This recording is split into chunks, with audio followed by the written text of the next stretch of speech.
Alright, it's recording. Good. So, as a vault, or however it's pronounced, yeah,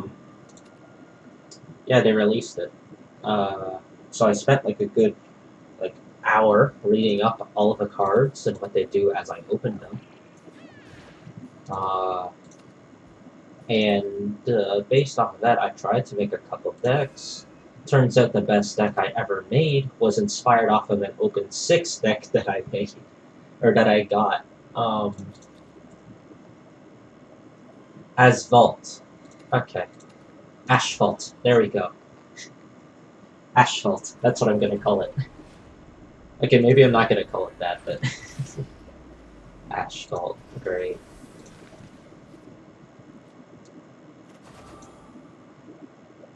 But if you couldn't tell by the title, there's a lot of card draw in this set. Like, there's no reason why, like, at least three of the packages that they gave out are all based off of card draw. It's so stupid.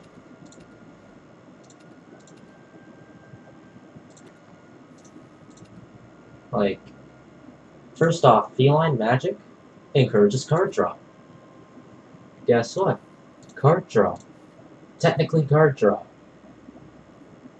The condensed package, technically, like, this is also card draw. The condensed package encourages card draw, loot cards, and also encourages card draw, and just spamming loot cards in general. And it sort of ignores board, because there's a lot of storm, I noticed. Or just general face damage. Like, card draw, combo, which is more condemned stuff, which is technically card draw with later portal stuff. Like, this is one of the more interesting ones, but it just sort of gets walled off by everything else. Also because, you have to make a Highlander deck with, the only thing you can have dupes of is condemned, and then enhanced effects are too costly. Because you can't fit too much stuff into one turn anyways, at most. Like, after you get your first Evo off, you'll get one enhance off, and then that's it. And the next turn after, you get one off, and then that's it. And then the turn after that, you maybe get two off in a turn. And overall, it just doesn't feel too good, because there's no cheap enhances, really. If they had, like, a zero cost of enhance 1, it would be so good, because it's basically plus 1 mana.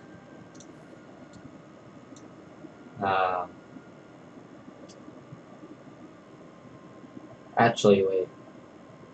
Oh, wait. For some reason, I always thought of this as basically like your enhances cost 2.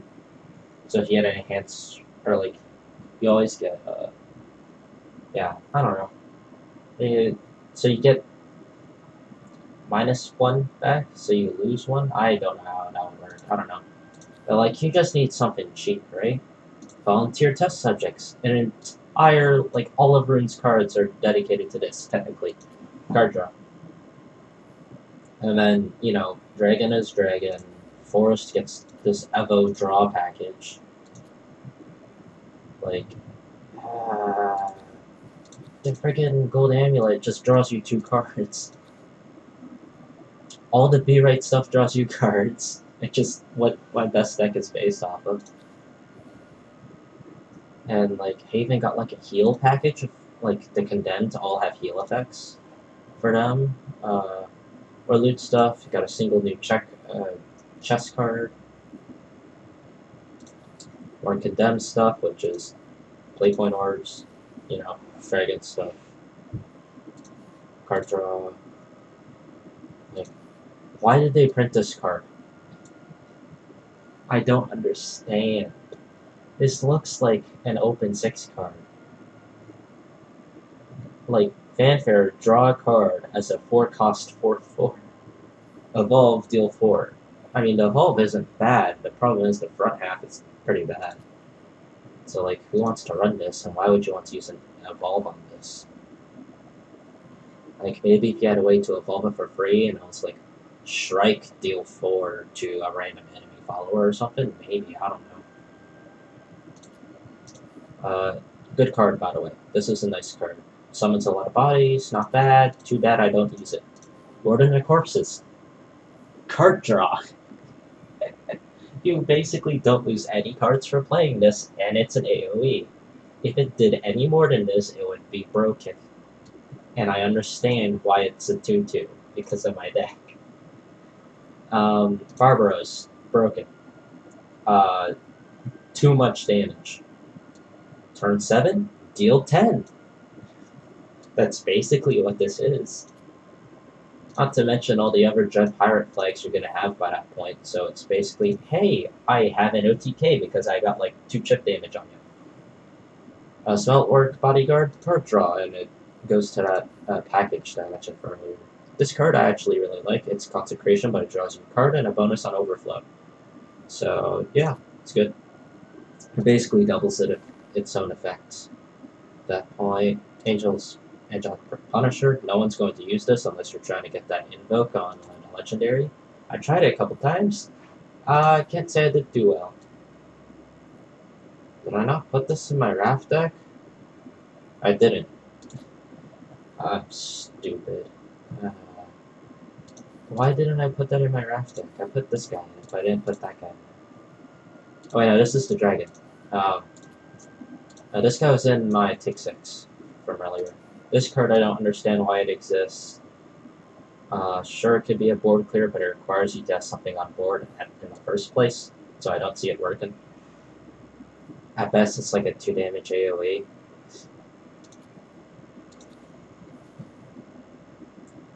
Like, Mario, the cool card.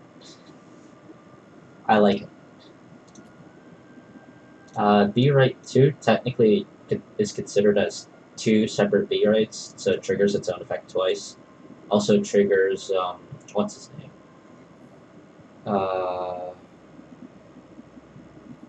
Shit, it's the 7 cost 5/7 ward, fanfare, deal 5 damage to all enemies, and, wait no, it's all followers and the enemy leader, not just all enemies. I got that mixed up once and I killed off my own board by accident. When at least play deals 3 damage to a random enemy follower, and it has an invoke, where if you perform to be right twice by the end of your turn, it'll invoke, and then it'll get returned to your hand, so the leaf play activates that guy. He gets invoked because of this. Onto Maria. It's kind of stupid. Ignore ward, deal 10. Like, it could be like turn 5 when this comes down. So turn 5, you get this because you played at 1 drop on your turn 4 and the ramp, or like whatever, right?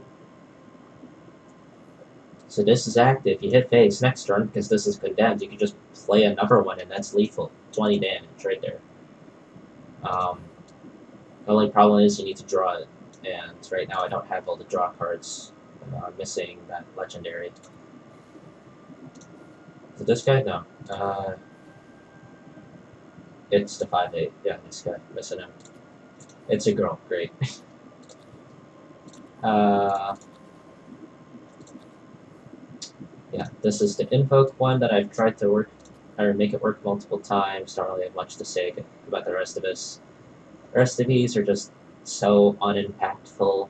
The only reason why this card is so impactful is because it's a dragon. The dragon is ramp.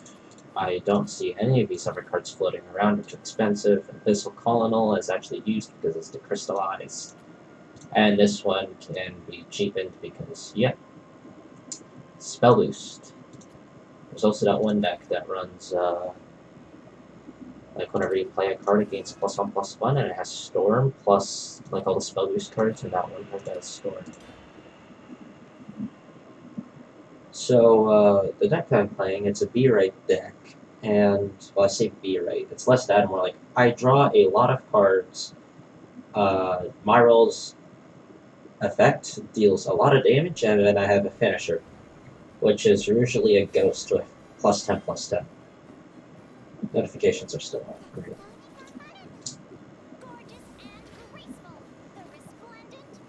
There's Myral. Sure, I go second anyways, so I draw 2 more cards. Oh yeah, I run Olivia in this deck. Olivia Sylvia.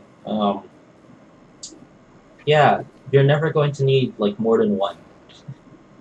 Especially if you go second. If you go first, you might need 2 at most. I have 3 in the deck, so it's basically free B-rate fodder. Yeah. Yeah. I have Myral in hand anyways. Oh, perfect. I just need a Fallen Sergeant and Warden to both die before... actually, I could just B-rate him off the Myral level. So it's fine. Oracle, yeah, it's fine.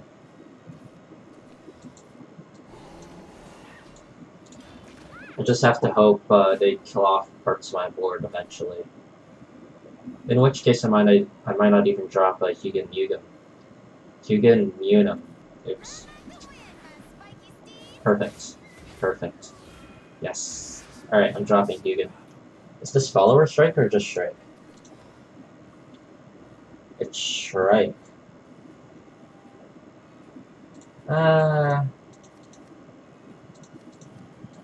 I'll do this. I'll use it as B-Right Potter. Too many cards. So, oh, Lakandula, that's the guy's name. So I used to run Lakandula in this deck, and some other cards.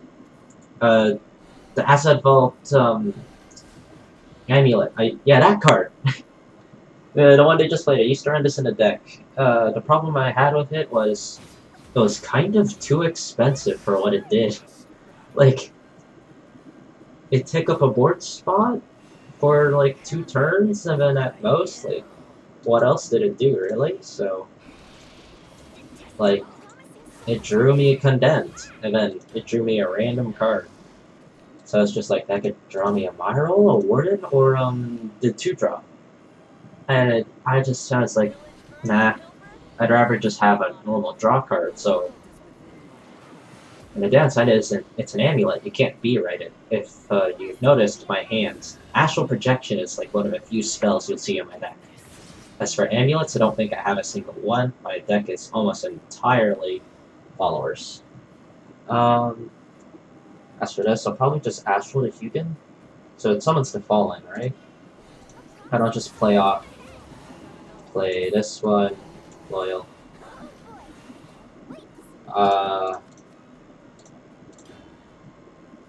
If they trade, then I should be able... If I don't... if I get unlucky, I'll just B-write the number Myral. It's fine. I've got so much card draw, and like, Myral is my highest cost follower in this deck. So one of the other spells I have is the 1-drop Rian 2, and enhance 5 Rian 7. So the Rian 7 will actually summon a Myral. So yeah, and then I could just Evo it, and then, you know, B-rate 2, and then I get my 2 summons, which are all... because the way I built my deck, it's always a Fallen Sergeant and, what's her name? The Warden. So, yeah, it's just like 3 turns of Myrals, which... Or like 2 to 3 turns of Myrals, which tends to be around 10 damage. I tend to get 5 procs. On turn 7, I tend to have, like, one other B-rate I could do. Usually it's, the pup. The Ghost Hound pup? I can't remember what he's called. It's like the 1/1 of Bane in Ghost Hound, yeah. Yeah.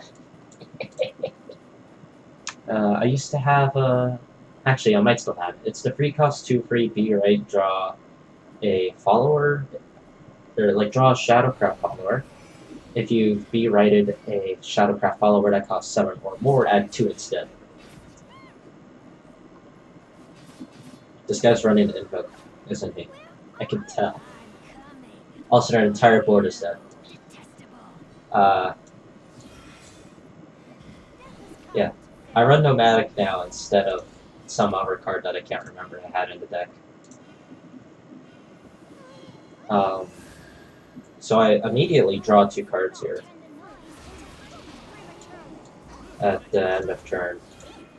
Nomadic's just better because I can discard just about anything. Same thing with Wayfaring is just like, hey, if it's the first turn, you draw a card. If it's the 8th turn or later, you just sort of don't care. Because you'd rather get like Myral or something, so it's just B-rate fodder down the line. It's just a good deck filler, especially for Shadow. I see that they are running a lot of different things. This probably, yeah, it's Bahamut. I mean, like, you don't run it without Bahamut, but they also have that 8 drop. They have a trade that, right? Or did it get the invoke? Yep, there's Zarael. So that's a 7, 8. They don't get the 9 invoke here. Warden, there's the number Myral, there's the number Warden, there's from Desert-Born. So, what I'll do is this. Honestly, get rid of both the Wardens. I do not need them in the slightest. So they're about to, like, delete my deck, right? That's 2 pings. I get this off. Yeah, basically it's minimum. I deal 8 damage off of Myral. In 2 turns, right? So, yeah, so they're at 12 right now. That's an 8. How come I didn't know that? I tried to make the card work forever and I didn't know it doubled its attack when it was evoed? I'm sorry, what? I thought it just became an 11/11. What? Is this another case where, like, the Evo just doesn't match it at all? Like how, like, the Red Worm Dragon or whatever is like a 0/5 and when it Evos it's a 10/10? And, like, fucking... what's it called? Zilgana well, he's a 5/5 now and his Evo used to be a 10/10. And that was kind of broken.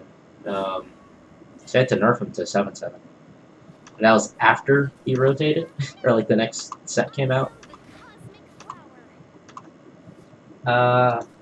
Just keep the Warden.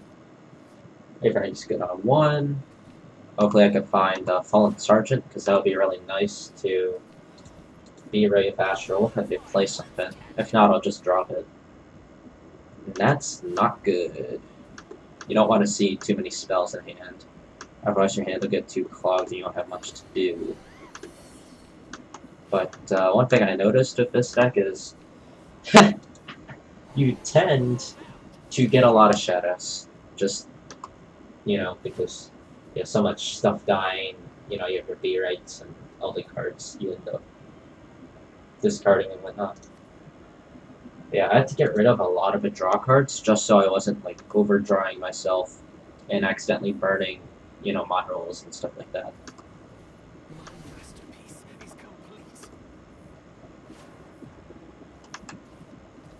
Oh, I do still run it. Okay, cool. Orpus, yeah. I pronounced that totally wrong. Not Orpus, Orpheus. There's an R.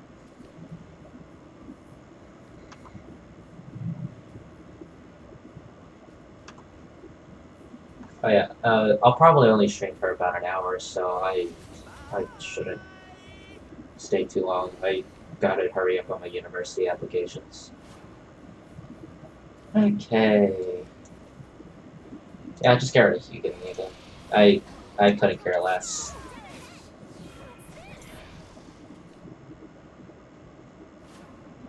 So I could just Astral Fallen Sergeant twice, 7 drop away Wayfaring, if I wanted to.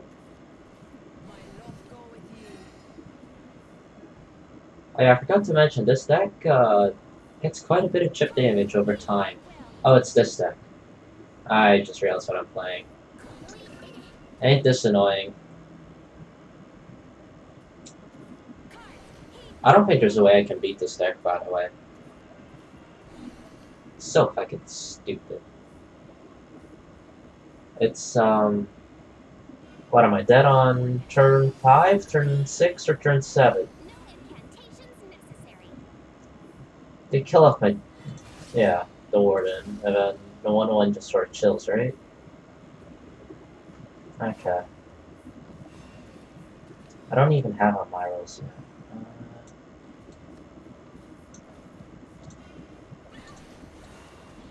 Do that first. I guess I'll just fill up board.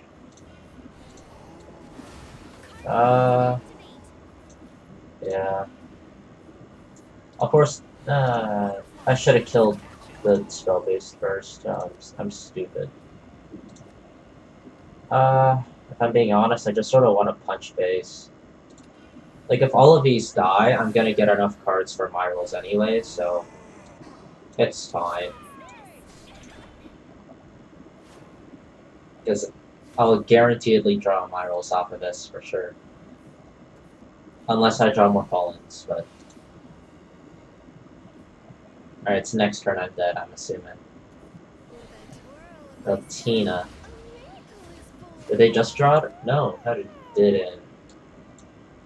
You know, maybe you should have done that first before... Okay. Did it Eva doesn't just banish the 2-2 then? Because they... Okay. So actually none of these died in the end. Great. So I guess I just... Olivia Warden? I don't freaking know. Or this. Okay, that works.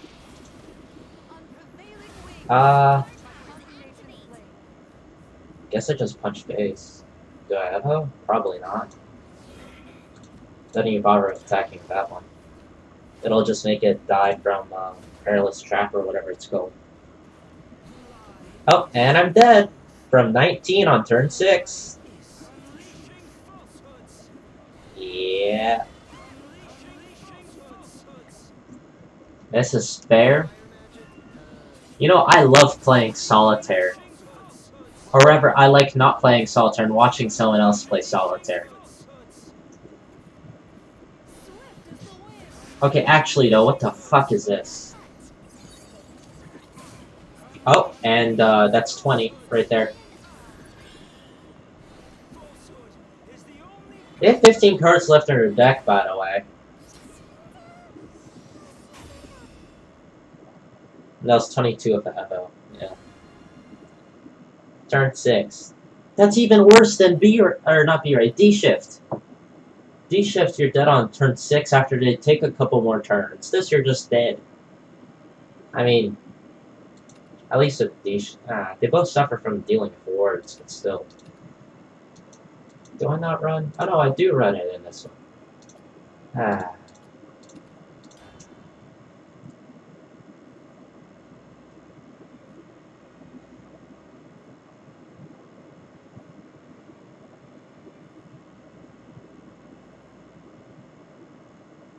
It's just annoying to deal with.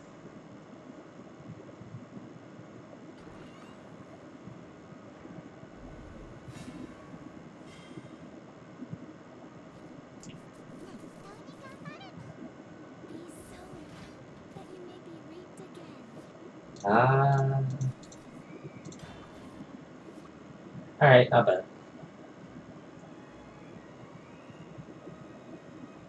If I had to guess, this was Last Words Necromancy Shadow.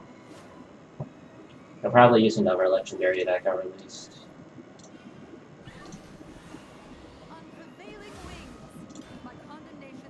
Dust Reborn is really nice because even at the non-enhanced version, it summons Fallen.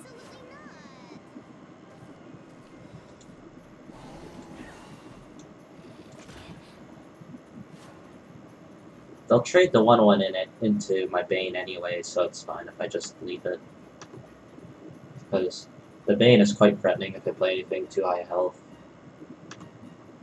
So I might as well just take the free chip damage and let them trade for me.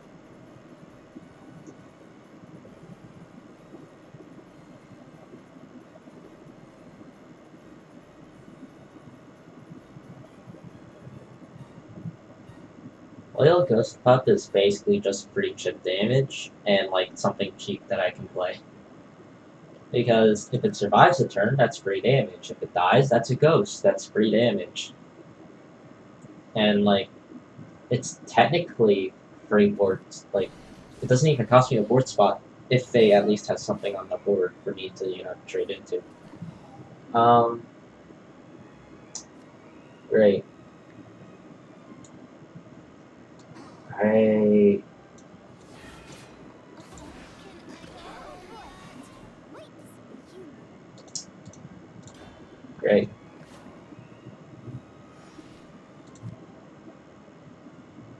This deck really doesn't take off until you start getting the draw going, though. And most of the draws in the Fallen Sergeants and in the Condensed Followers.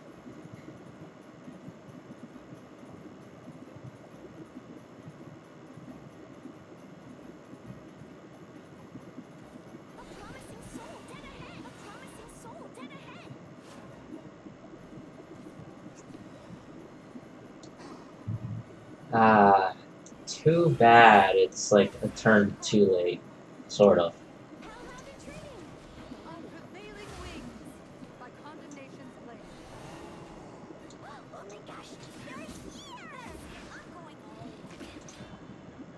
I'll save the Bane for later.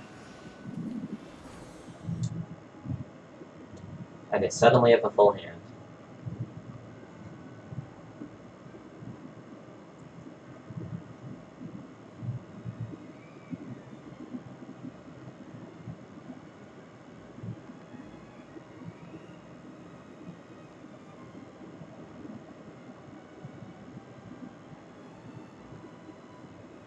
Hello? Are you gonna do anything?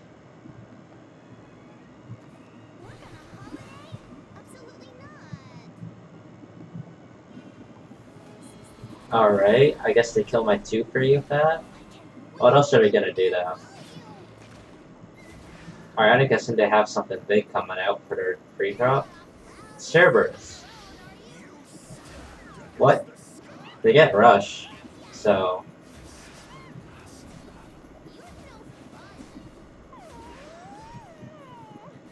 Oh, they needed it to die since Cerberus is active. That's why. There's my roll, and there's my Warden. He draws me 2 cards anyways, I'll get a follower. I can count on it. Yeah.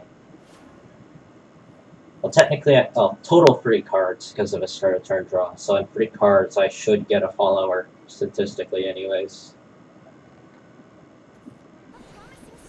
Yugen, they get plus, yeah, they get stat boost. Gotta be honest, Yugen and Muna are sort of like, I don't know, it feels like they take up too much board space for what they do, and they may draw too many cards. So, is this active? Almost. This would just spawn me another Myro.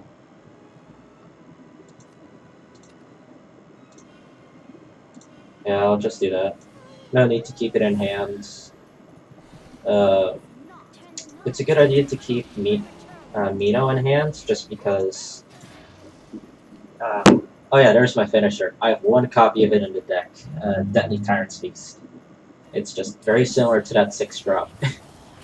The 6 cost 3 Storm. Yeah, plus free, and instead it's 10, plus 10. So. Oh! Oh! Hello!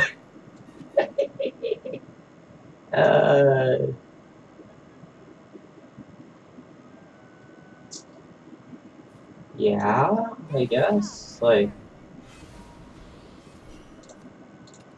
I guess I'll just get rid of Mino and just... Like, I only get 2 of us anyway, so... Unless I draw, her. So I get... Oh. I forgot she's a 2-drop! I didn't think that... Okay.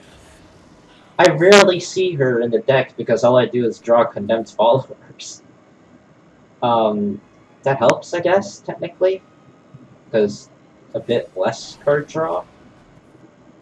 Oh, and I'm dead. Yep. Yeah, I'm dead. Yep, they use that to break out their amulets, and ta-da! The card that seemed to be like a stabilizer ends up being a finisher. Because that's fair.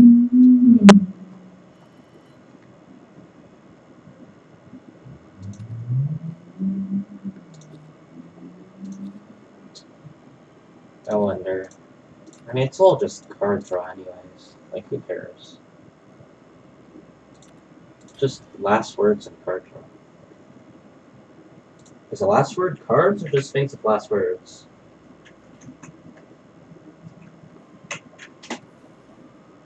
I'm not sure. Let's go Perilous Setback. Perhaps.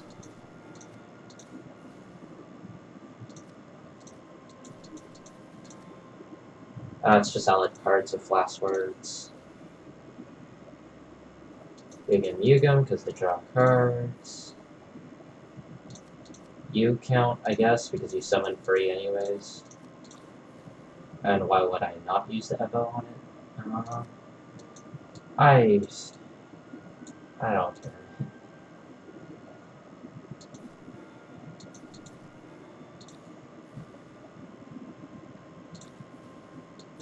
I only have one copy of it.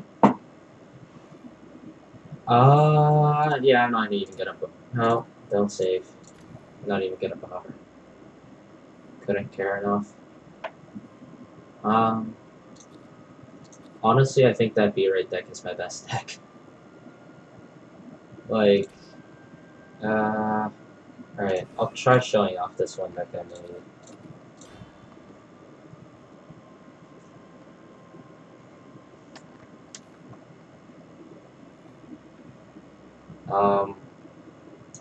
So it's titled Uranus, although I guess it fits with the title of the stream.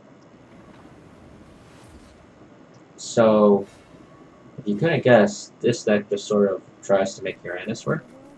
And in order to do that, you want to get the most damage out of him, right? So, what you do is try and draw as many cards as possible so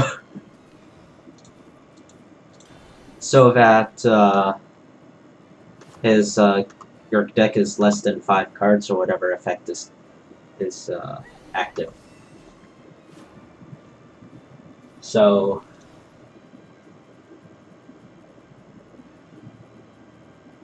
what?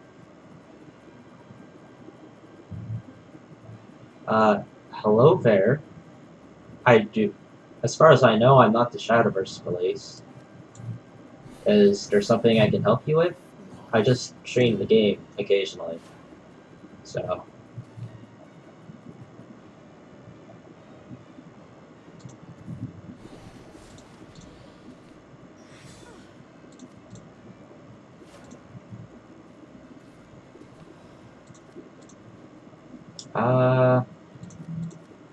Probably just cheat out on Dramatic. Are you winning if Highlander 4? Oh, that's funny. I can't win with that deck for some reason. So it seems like you're... yeah. It's fun so far. I've lost most of my games, but that aside, it's fine. But yeah. I just think it's a bit odd how, like, well, as far as I can tell, most of the decks just rely on heavy card draw. Like, all of the packages that they released just have a shit ton of card draw.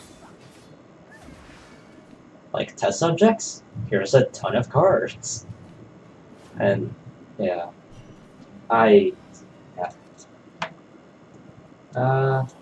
Yeah, sure. Draw cards. This isn't even a test subject deck. This is just a deck where I draw cards so that Uranus is active.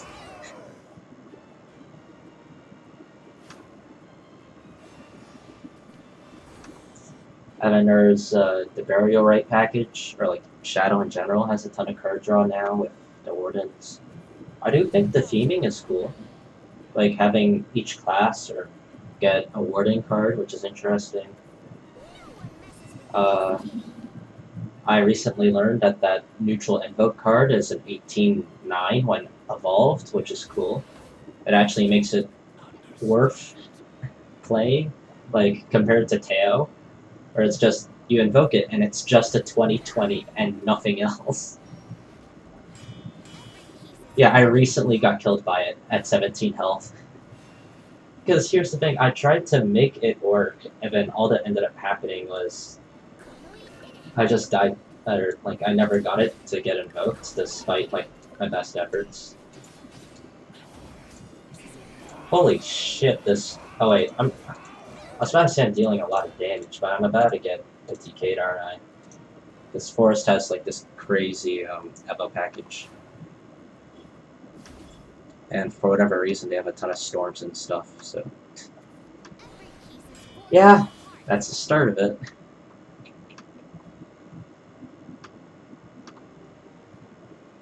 But, yeah, overall, I think... Okay. There's one thing that bugs me about Dragon, and it's the armed stuff. And it's solely because of one card, and it's the one where it's like has the attack form, defense form. I hate that card. Solely because I don't think it fits Shadowverse's, like, style, I guess you could say. It feels more Yu-Gi-Oh! Or than, like, Shadowverse, and I don't think that's right. I feel like if they wanted to make the same effect, they should have just worded it differently or something like that. Yeah. Because, like, the arm deck, I'm glad, like, the armed and, like, the loot cards and stuff, I'm glad that they added on to it, but also, like, they didn't really, like, I don't think they, like, made it too much better. They didn't do too much for gilded stuff, though, which is a bit unfortunate. Alright. This is kind of sad, but I only have one Uranus in the deck, so... Condemn discard, but... Okay. That's interesting, because... Yeah, they got rid of, one of my favorite cards, which was, was he a 5-set? I can't remember. I only used to accelerate for the guy, and it was just free cost to gain, empty play point orb, but he rotated, so... Since he's not here, the condemned follower is like the only new way to get empty play point orbs, so that plus this card will get you quite a bit of ramp. But yeah. One thing I am sort of annoyed about is that... Okay, I guess this is a part of it, what you're about to see. But, the game is sort of very uninteractive. It's starting to feel a bit more like Hearthstone. If you can see what I mean by the fact my opponent did nothing but tank damage until they got to 9 and then just killed me. Dragon has, it's a 7-drop, right? You evo it and it becomes like a 10 damage face because it can ignore ward. Sword has Barbaros. Yeah. I don't know. I just remember hearing people, well, I watch Hearthstone, I don't play it, but I just know there's some people who compare Hearthstone to Solitaire because I know there's some weird combos that are just like, turn 2, and like, yeah, everyone gets to just play a ton of cards. Druid in melee, but... Storm Boost?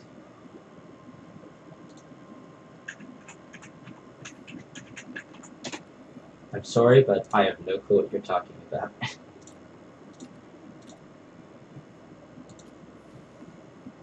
Or is that just... Oh, Spell Boost. Oh, yeah, that definitely does feel like it. Although, it is... I do feel like people ignoring whatever you do leaves a bad taste. Because, let's see. Where is it?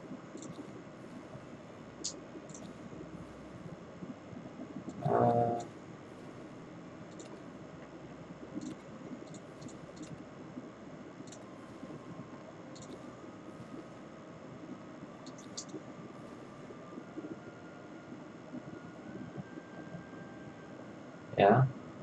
For whatever reason, I couldn't get my Highlander portal to work. I just found that, well, I'm probably running too many enhanced cards, if I'm being honest. Either that or I'm too greedy with them. But, yeah. Yeah, sure. Yeah.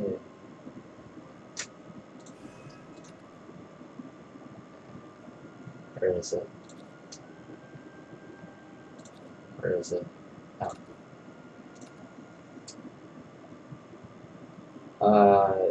Yeah. I don't really know, like, what I was doing when I was building the deck. I just sort of took, yeah, I just sort of took the preview that they got. Yeah, sure, why not? Like, I basically just grabbed, like, every enhance I could think of and shoved it into the deck. uh, but, yeah. I basically just took the pre-built one that they had and edited it.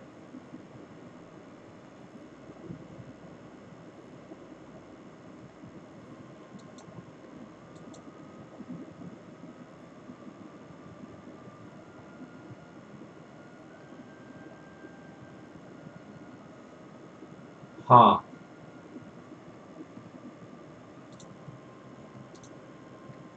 Goodbye. Uh, that's the first time I got an ad in a while. or a bot.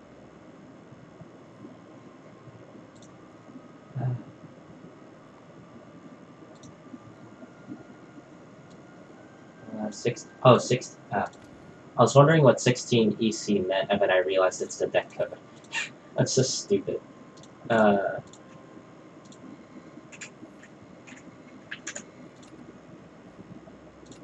Okay. Sorry about that.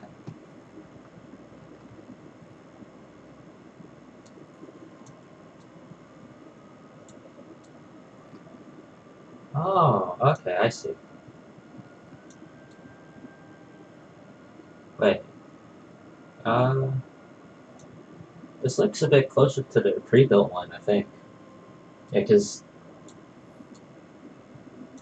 yeah, I'm recognizing some recurrence.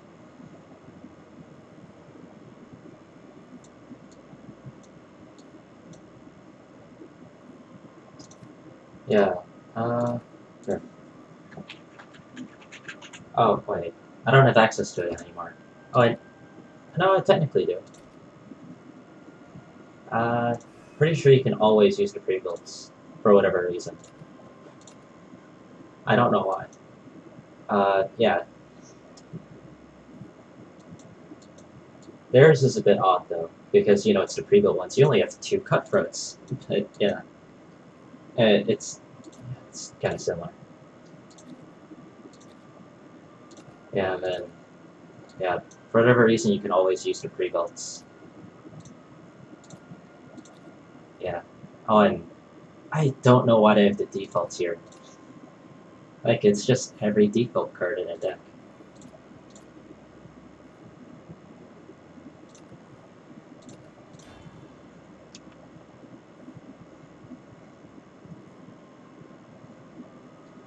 Oh yeah, now that I think about it, I should try and get, oh shoot, what's it called? The one costs 1/1 legendary for Portal to get to work. The one where it gets like the random cost every time it gets added to hand. I've always liked that card. So I should probably try and get that one to work again. Because it's pretty good at doing what it's supposed to. Honestly, I'll just... I go second, which is okay. You don't know? Oh, you don't like it? Honestly, I just like it because it's stupid. You just get to play the same card and roll the dice. That's it.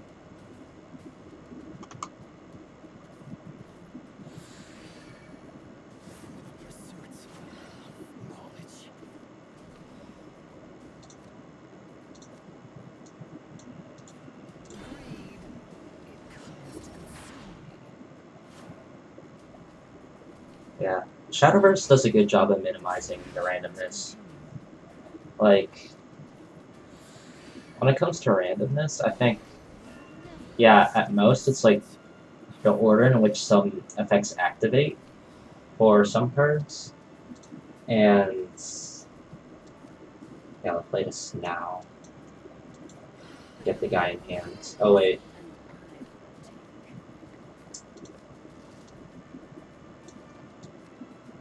Yeah, okay. I forgot that Cutthroat wasn't the only one drop in the deck.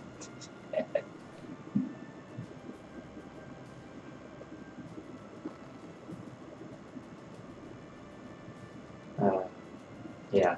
Uh, I know Reno's effect has randomness, but I know why, considering I actually played the game she's from.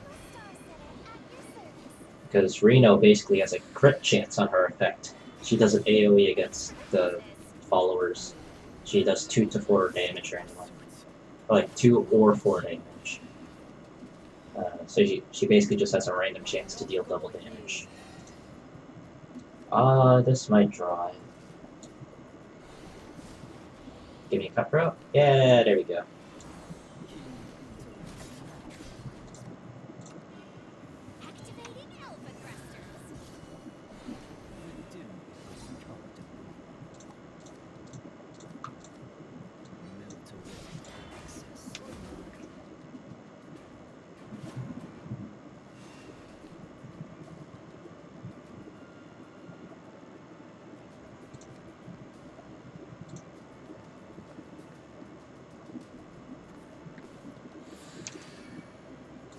So if I Black Rose still have 3 play points left, then I probably want to save the summon for Enhanced 7. It's just 3 damage face. That's also insane. Well, I'm saving that for turn 7. This will summon Find Treasure instead. I need the board clear anyways, yeah, why not? I do not need card draw.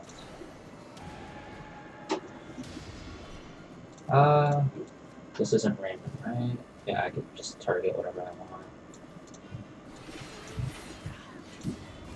Alright, there we go. Oh, I'm stupid. I don't usually pick Spear Judgment. I used to take the amulet that gives draw back when it healed health.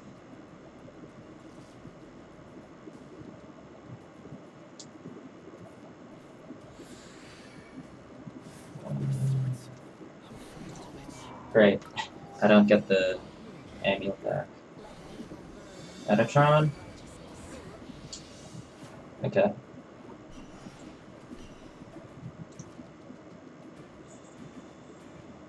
So if we do this, we get 4 play points. If I could kill Metatron, that would be nice.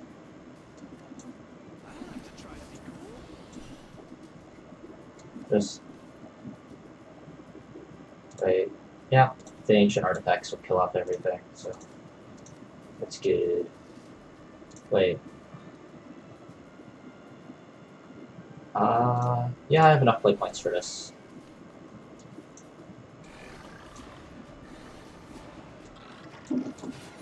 Somehow, I don't have enough play points for this. Right, the card costs 1. Ah, I'm stupid.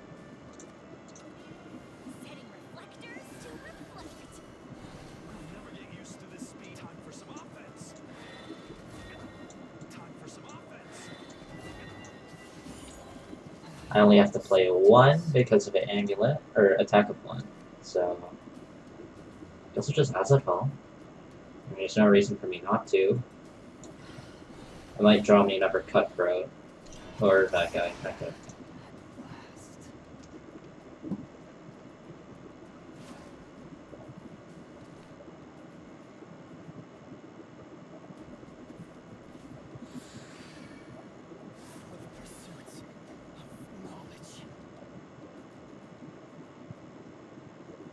So, oh.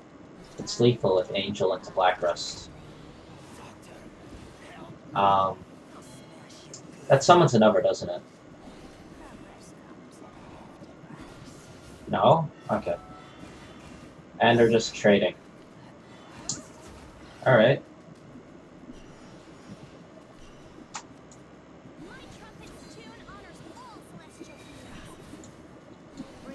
Wow. This is... Damn. the spell still got played even though no stat effects are... What? um... Okay, so they might need to fix that. I don't think it's supposed to work like that.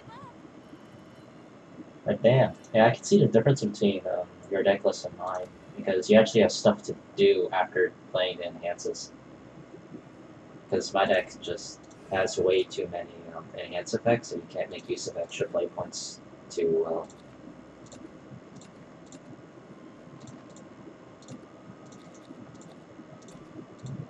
Oops.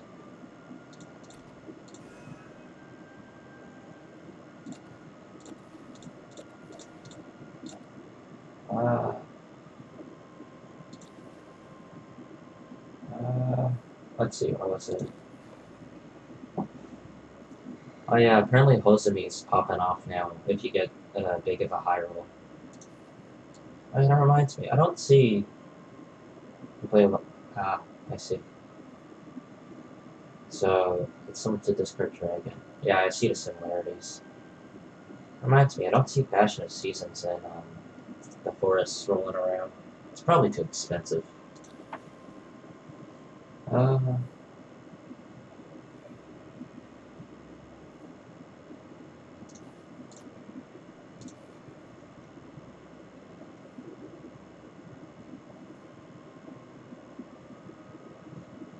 Makes sense. Yeah. This card has, what are they called, Lumior or something like that? 8-drop. I remember when Crosscraft is out, before they nerfed Dragon hard, instead of using the discard to go to Lumior, I just used discard to go to... Yeah, if you do it right after Invoke, they'll probably be pretty angry. I've had that happen when I summoned Teo before. Summon Teo and you just die.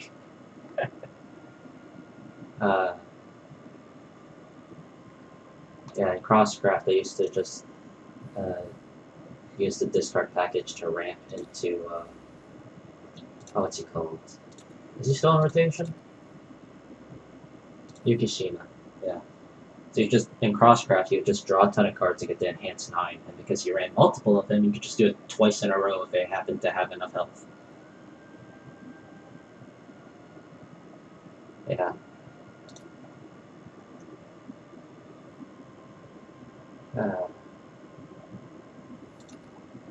Wait. Oh, you're still in rotation. Didn't notice.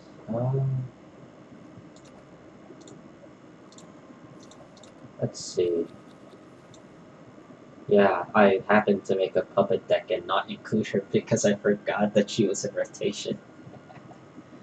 So also I have like no card draw on that deck, so I just slapped everything the word puppet in it into the deck. I got pretty close to killing someone, but it didn't work out. It's funny because I only have one copy of Octra. It's Orcus, I think, is her name? Or whatever. Yeah, Arcus. I only have one copy of her. So, yeah, it's very budget.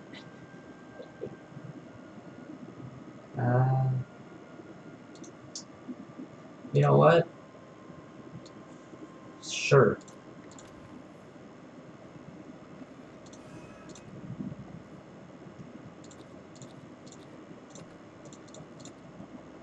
Let's try and make that fuse card work.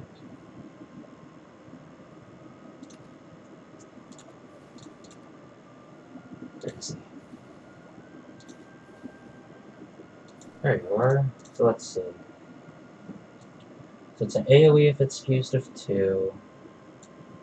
It's fused of 4, deals 6 damage, and then it's basically free and it draws you more cards. Or it's a full reload.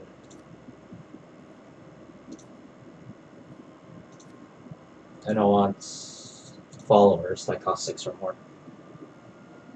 Originally cost 6 or more. Wait. That 5-drop might actually be used for something, since it technically gives you an 8-drop, even though it discounts it.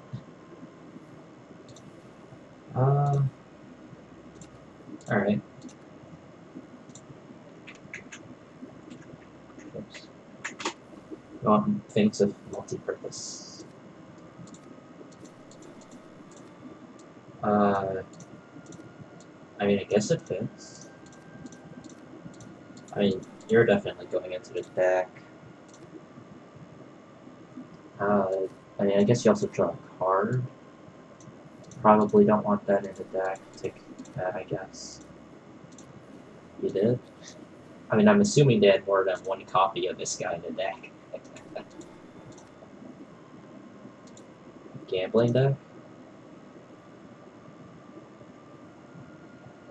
Is it just because, like, it's sort of random on what you draw? But it feels like it. First one to find second one, event for. Oh, yeah, you could just play 3 of them, couldn't you? It's 18 damage face. Yeah, that makes sense. Oh wait. This deck probably won't turn into well. I don't even have too many copies of it. Reminds me of, I don't know why it reminded me of it, but, I don't know, there's this old combo that we used to have. No, I haven't. I have, like... Oh, yeah, my rupee count. Yeah, there's this old combo back in, like, whenever I started. No, don't worry, I'm technically still a newbie, even with over 1,000 hours in the game. It was Awakened Ragna into... which one of these was it? Oh, yeah. So you got Vesher Herald of Ravage off of the Enhanced 9. Yeah. So, yeah, just discard your hands, give your leader this effect, and then you have the Zelgena invoke on the same turn, and then you attack. And that was an empty kick. Burial Rite? I have a list for a Burial Rite if you want to take a look. Like, it's not exactly a Burial Rite deck, so you'll probably have to edit it a bit, but I think it's fine. I only got the idea for the Burial Rite deck off of like a take 6 I did anyway, so... Yeah. The deck basically just functions off of... Oh yeah, I need to get rid of this card. I forgot that it messes with Durian 2 pool. But yeah, basically, this deck never runs out of cards if you're not unlucky. You can very easily get like 3 Myrals in a row. Yeah. Hold on, I need to fill in the gaps though. But actually, this is probably a good card. Yeah, it just gives me free stuff in return. But yeah, basically card draw, Fallen Sergeants to draw your Warden of Corpses and Myrals. Warden of Corpses is just more card draw. Myral always reends Warden and Fallen Sergeant, so you just never run out of cards. Because even though you're doing B-Rite 2 to summon 2 things, Warden immediately draws you 2 more cards, and Fallen will draw you another card if they kill it. So you're technically spending 3 cards to gain 3 cards. Okay, so I used to run Lakandula, but I would often end up burning it because I had too many cards. I actually had too many cards, so I cut them from the deck and replaced it. And just because you tend to get a lot of shadows, I put in Deathly Tyrant's Feast in case like you can't kill them for some reason.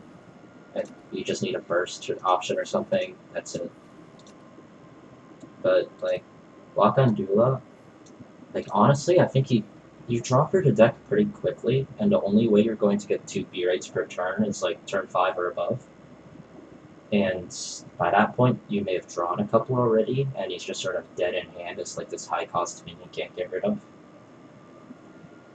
And, yeah, honestly, you'd rather, like, play another Myral and Evo it than play a Lakandula, so I just sort of cut him. I don't know.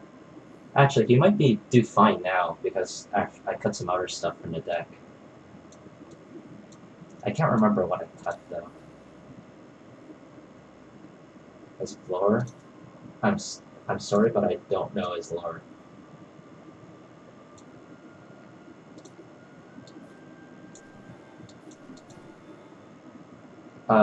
No, I have not. Okay.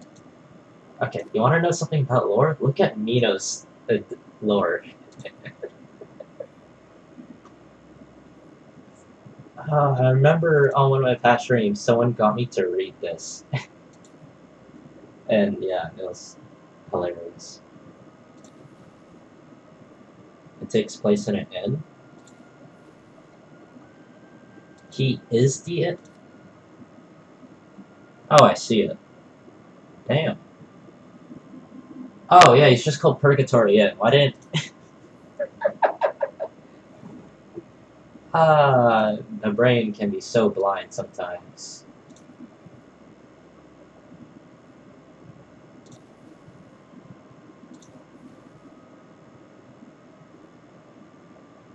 Oh yeah, I used to run Call. That's what was the card I cut from the deck. It's his arm. Yeah, that makes sense. Call of it. Oh, thinking about this lore-wise, this means he's always calling people back to the inn and stopping them from leaving. Oh wait, this also means that. Wait, who is? Okay, I'll just save it anyways. Because I am sort of invested in this story for the campaign. Who is the? Is that Anisash? Wait, no, Anisash is Portal or is she Shadow? I can't remember. Is it Anisash? Campaign story is actually wonderful. I love it.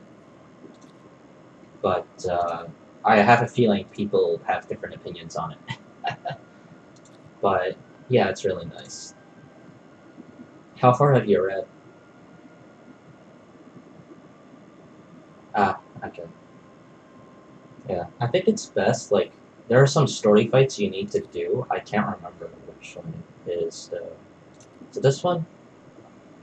Okay, yeah, because there's some fights where you get, like, your your allies as like followers on board, and I think it's really nice to play through that while reading the story because it just adds that extra touch to it. Because no, not that one. I think this is one.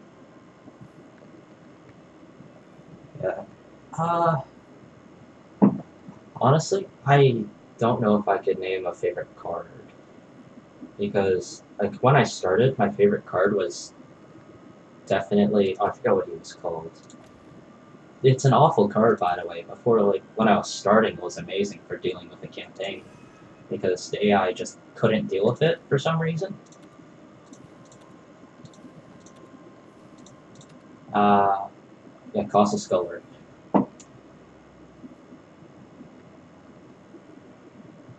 Wait, there's different pins and stuff for each class? Okay, well.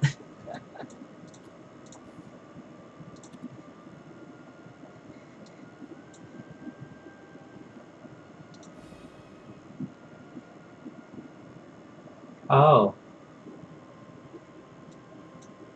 Ah. Oh, wait. Oh, wait. You don't know. Wait. Oh, wait. If you read all of her stories, then you probably know about. Um. She had her C long, and then. I'll have to find her. Where is she? I don't know if they even have her card or not. Or if. Did they print it? I don't know. Where's her younger self? I think that's the younger self. I don't remember which one's which.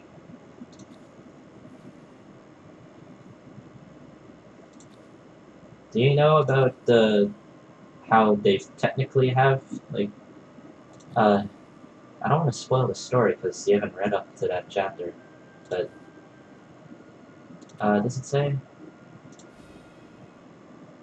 Okay, it doesn't say there. I don't think they printed it. Okay, well, how about spoil the surprise if you don't already know? Yeah, I don't see her here.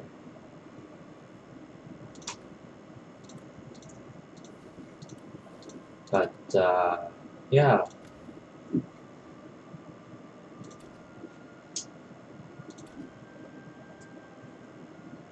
How's it doing? Oh, right. I was something I wanted to show. Uh, oops. Uh, yeah, so, description looks normal, right? Wow! Jeez. Yep. Yeah. She's just an otaku. Mino is just an otaku. If you look at the newer version of her, it's basically the same thing. Oh, the convention's tomorrow. And then the Evo is just like, yep.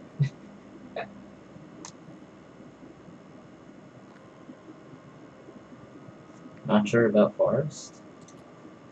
Alright. Let's take a look. Oops.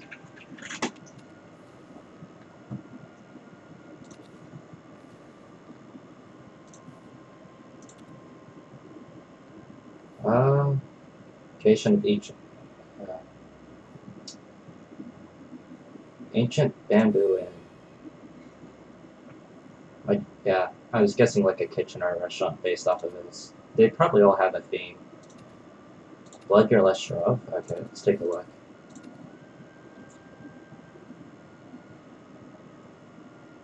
Uh, oh right, it's Itsurugi and these people. Rooms? Was it a hotel?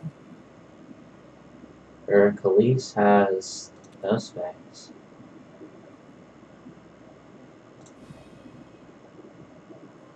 Uh, Lord returning to his boots, and that doesn't have a quote. She has the papers around her, which could be like bounties or documents. Yeah, it makes sense, although this one's a bit iffy. Uh, Underground Hotel pamphlet. Flustered Noble. Oh, it's just. I don't think I've seen the Eva art for this card ever. uh, Squander her hard-earned coins. Yeah, it's probably a bank or like a hotel. Itsurugi.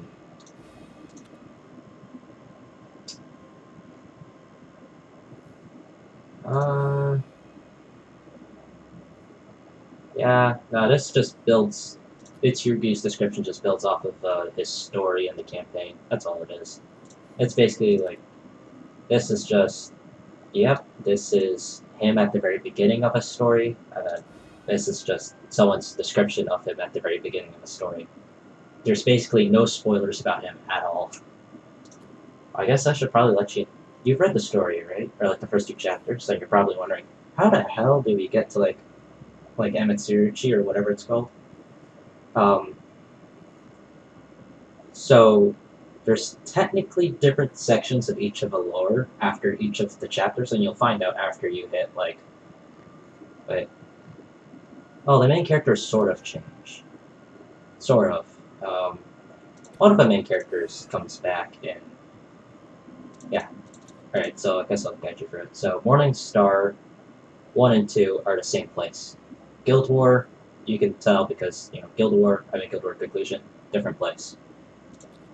And then Gears of Rebellion up to Invasion of a Wool Reaver is where our main characters stop their journey, and then Fate's Trigger starts a new one, and then that goes all the way till Final Loop, and then Emperor Inn is where like Ceylon's, Itsurugi's, and their journey starts at 15. The Emperor Inn. And yeah, basically in the Fate's Trigger series, I think only one main character shows up, or like one of our original main characters shows up in that, and that's like, I don't know, they're not even central. I guess it's more like a cameo, but yeah. Yeah, the story is great. But yeah, the gameplay is sort of fun now. Well, at least some of it. I can't remember. I think it's chapter 9 for this one. There's some interesting bosses. That's all. No.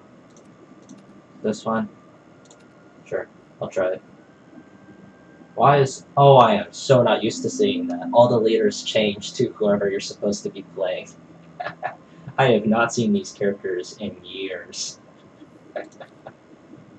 um...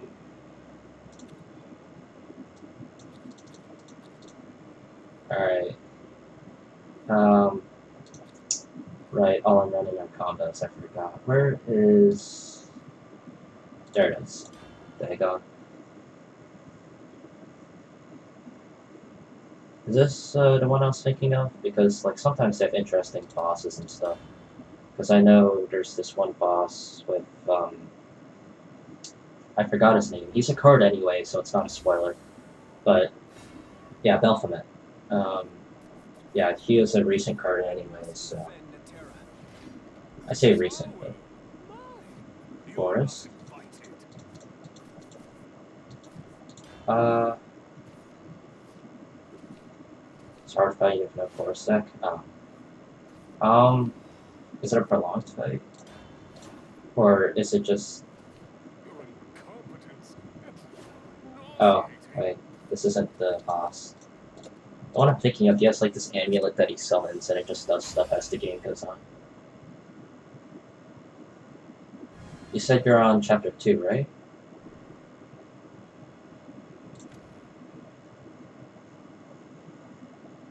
Alright.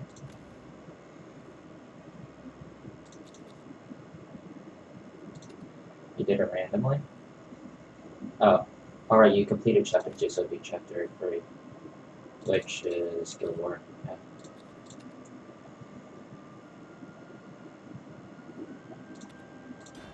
Oh right, that's a separate...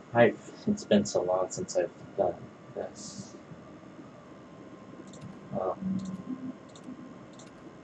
Yeah? You finished the newest ones first. Yeah, it makes sense. I think they have better rewards now.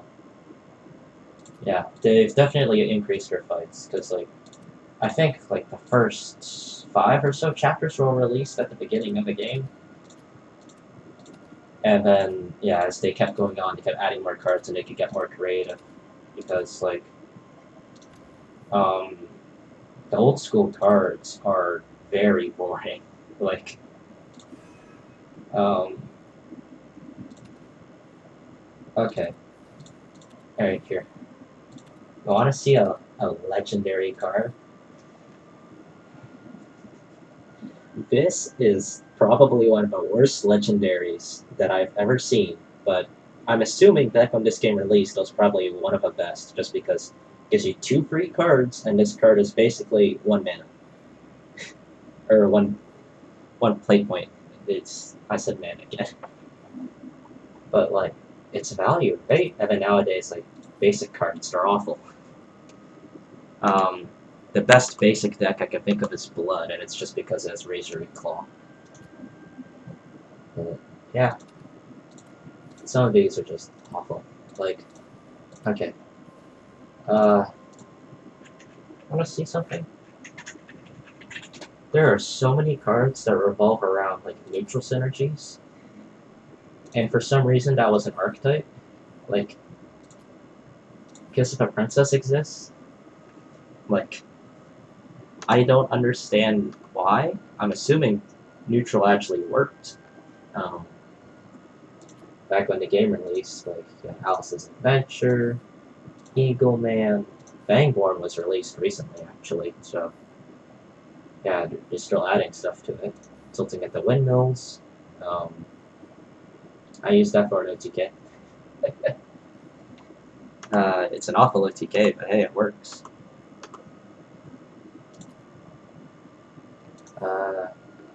Yeah. It's odd, to say the least. Uh, Witch of a Dread Sea is probably one of the more interesting ones. Yeah, 7 mana, do nothing. Where's Witch of a Dread Sea? I don't remember. Alright, hold on. So I've played for 1,000 hours, and the 5th anniversary just passed, right? I started playing on like the day of the 4th anniversary. Um, I don't spend too much, and I'd say I got lucky. I don't know if you've been long enough around for like when they do, like I don't know how often they do it, but they have like these real life tournaments, and like you just choose a person who you think you might win, and I don't even remember. I might have chosen a person who won or got runner up, and I got a ton of rupees. I don't know. Other than that, I don't have a clue. But hey, I haven't gotten a huge spike since then, so I just got really lucky when I started playing the game. Uh, Jeez. Oh, it's Queen of the Dread Sea, right? Yeah. This is probably one of the more interesting old cards. Just because, yeah, she just makes 2 things free, essentially. She costs 10 though, but yeah.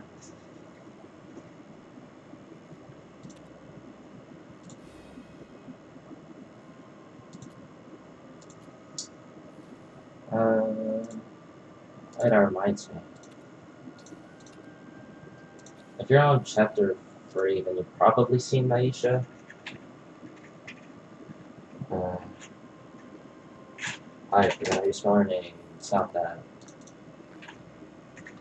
Is it that? Yep, there it is. Okay. Aisha. I don't remember when this card was in play, but it's kind of broken. Yeah, so Puppet used to be way better than it used to be. Although it wasn't called Puppet, it was just like Followers Destroyed. Um, yeah, friggin' stupid. Combined with Belf, it was yeah, not fun. And if they played her on 7 and you didn't kill her for some reason, I don't know why you wouldn't, you lose the game. So yeah, Belfa's your turn 9 and Aisha's your turn 10. Usually. And it doesn't help that they had a card that replenished Evo points.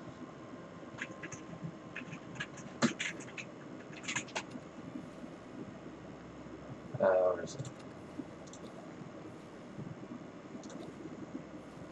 Portal's at the very end, like, yeah, unnamed determinations. Oh, and don't forget it also draws you cards. Also, it's a picture of her on the art, so. Oh, wait, that's a spoiler. Hopefully you didn't read that.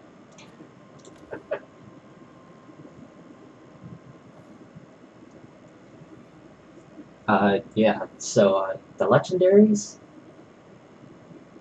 Yeah, the legendaries, maybe don't read, like, any of the older ones, don't read their text, because you'll definitely get spoilers. Because, like, most of them are central to the lore, or the campaign anyways. Because, like, if you take a look, um, oh wait, it doesn't let me go all the way, oh wait, no, this is all the way back. Oh wait, right, I forgot, they had this, I don't know why, but, actually no, I do know why, Games has her hand in everything, but they had a collab with Reconnect, and then, you got to 30,500 gems yesterday? Oh, that's cool.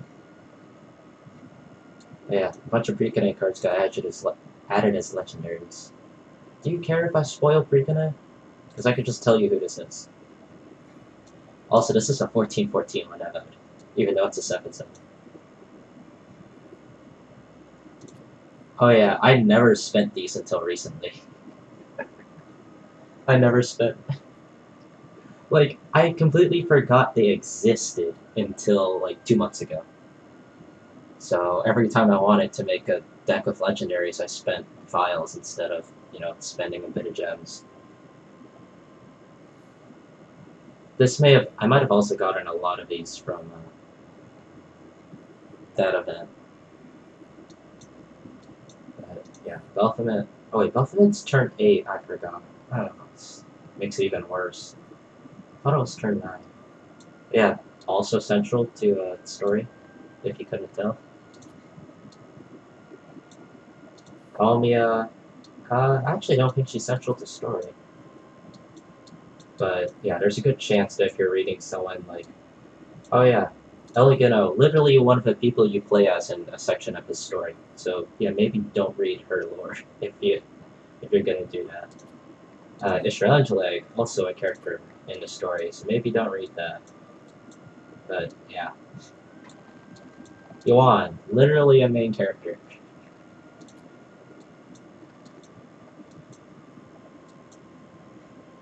Oh, hey look, it's another Romeo. Yeah. I'll probably end up playing as most of them. I think most of them got their own cards. Like, I know all of the original protagonists got their cards, and I think every protagonist they added after that definitely got their own cards. Because I remember Bunny and Baron, and that was one of the best cards I got. Because I think yeah, here's Orisa.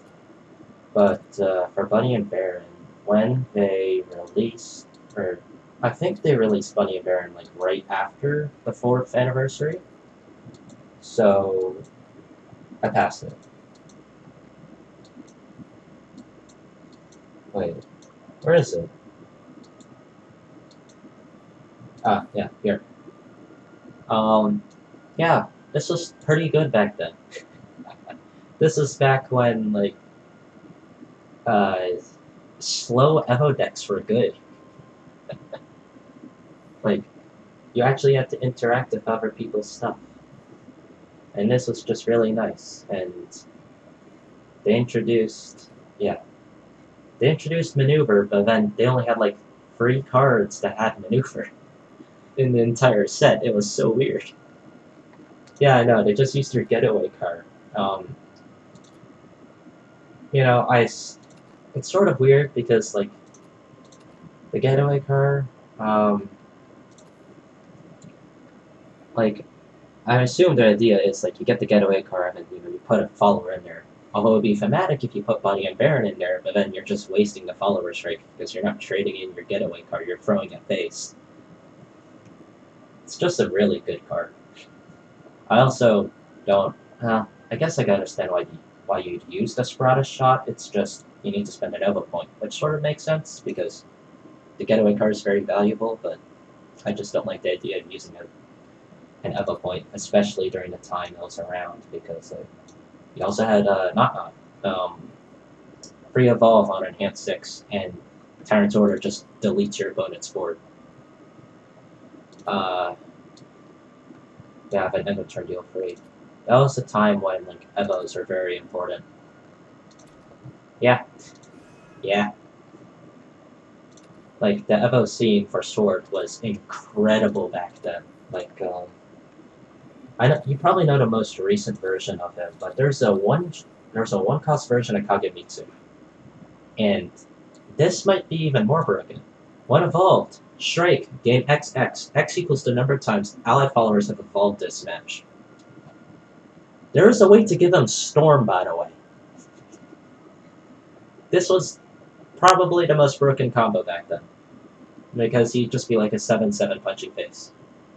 I mean, you can't kill him because it's a 7/7 and there's a lot less removal. The problem is to get, let's see. Well, there's another legendary that you needed for, to give him Storm. I don't have it. This one. So, yeah, you also need to meet the condition, but you give him +2/+2 on Storm. Oh, and also this thing has Storm itself, so, yeah. But, I want to talk about evolves. Oops. Didn't mean to do that. He's not very strong anymore, but he used to be pretty strong. There's my boy, Reinhardt the Deathless. This card, like, single-handedly got me through most of the campaign. So if you get 3 Evos in a match, which is very easy now, it gets evolved. And yeah, honestly, there's not much of a difference. I didn't realize that this effect was still in the base form. Even so, if it's evolved, it basically just gains rush. I mean, you could trade it in and get the health and the +1/+1 immediately. And as of course, if you drop this on 5, it's really hard to kill.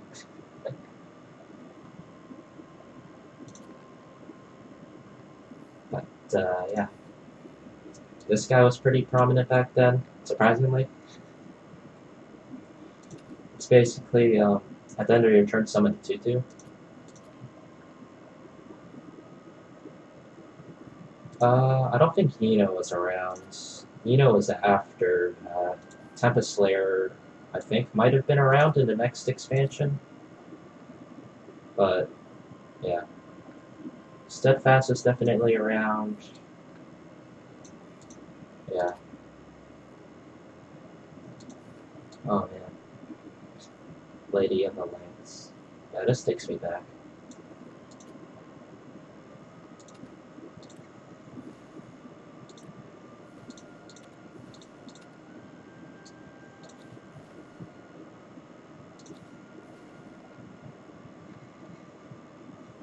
Where is it? Oh yeah, Honorable Thief was around back then. So if you get Rally 7, that's a free Evo. Oh yeah, this guy was around. This guy was actually good. He's definitely not good anymore, but... and hand 6, banish an enemy card was good. Oh, the Evolve was also pretty useful, but yeah. Oh yeah, Levin Beastmaster. Because, you know, Levin actually mattered. I assumed they had Levin cards in the past, but it's... oh yeah, oh shoot, what's his name? It's Albert, right? There's so many different versions of Albert.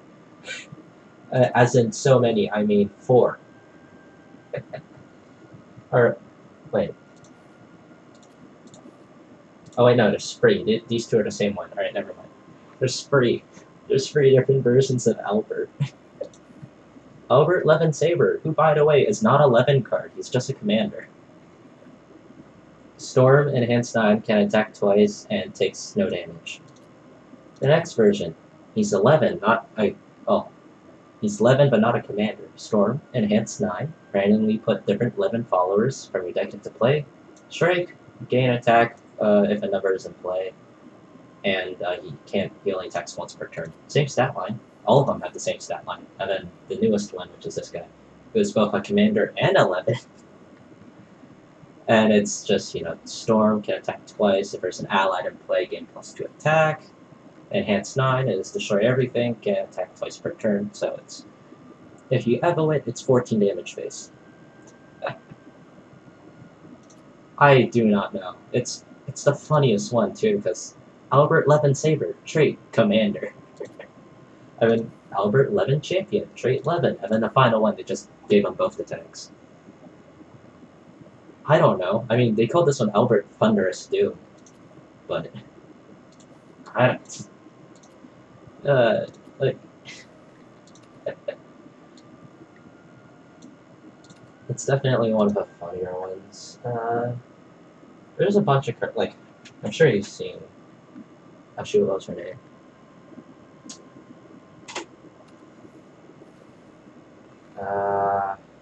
That's not what her name is. Yeah, I'll pull up if I type this in.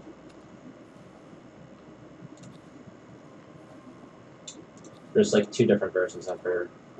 I might only have one? Yeah, Romeo. Romeo, there's 2 different Romeos, I'm pretty sure.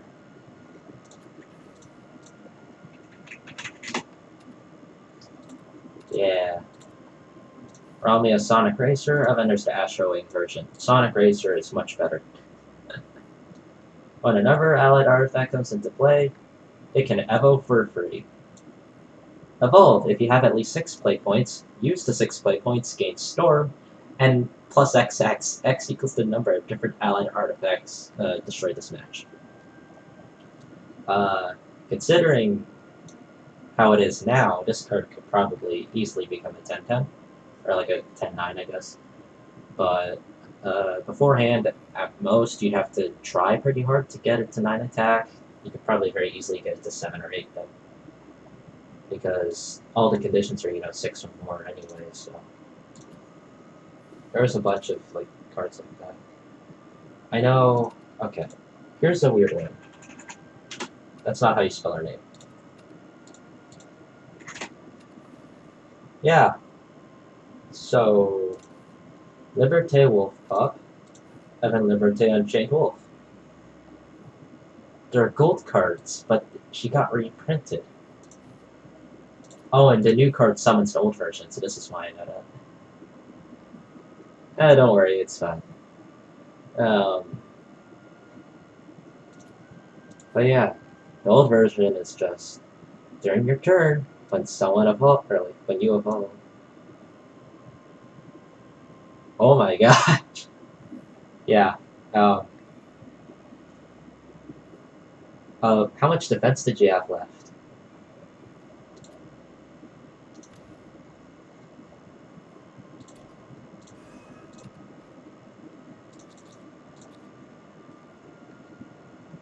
You're also close to full? Did they have, lethal on board, though? Because I have it, okay. I'm assuming you're playing rotation.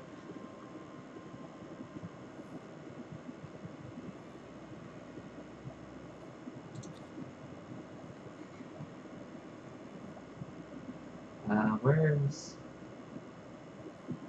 I find Diamond Master? Huh.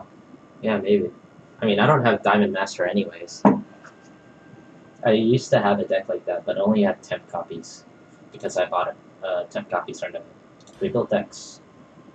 That better be the right draft deck. Hold on.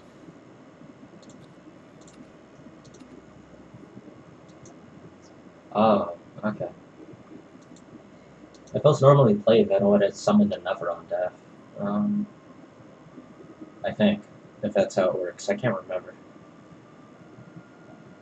Is this the deck? I can't remember anymore. Man, I have so many weird decks in here. Look at this deck. This deck is so dumb. You have to deal 26 and you... Oh, so you end up dealing 28. Holy shit. Oh yeah. This card exists.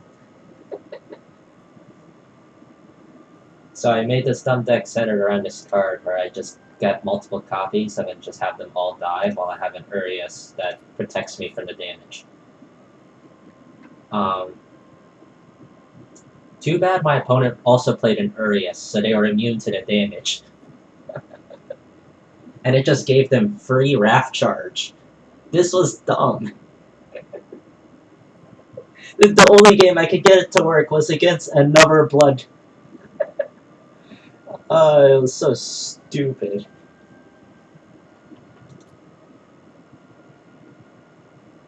Oh, and you know what's funny? If you have one of those cards that makes it so that you don't deal any damage from effects, it'll render this damage to 0. So that one rune card, where it's the 2-cost draw card, it has that effect. If you put it onto someone with a leader effect that deals damage, it'll deal 0. So if they have a Palephron or something, it'll deal 0 damage. But also stuff like this will deal 0. And also Zelgeno will deal 0 because of that.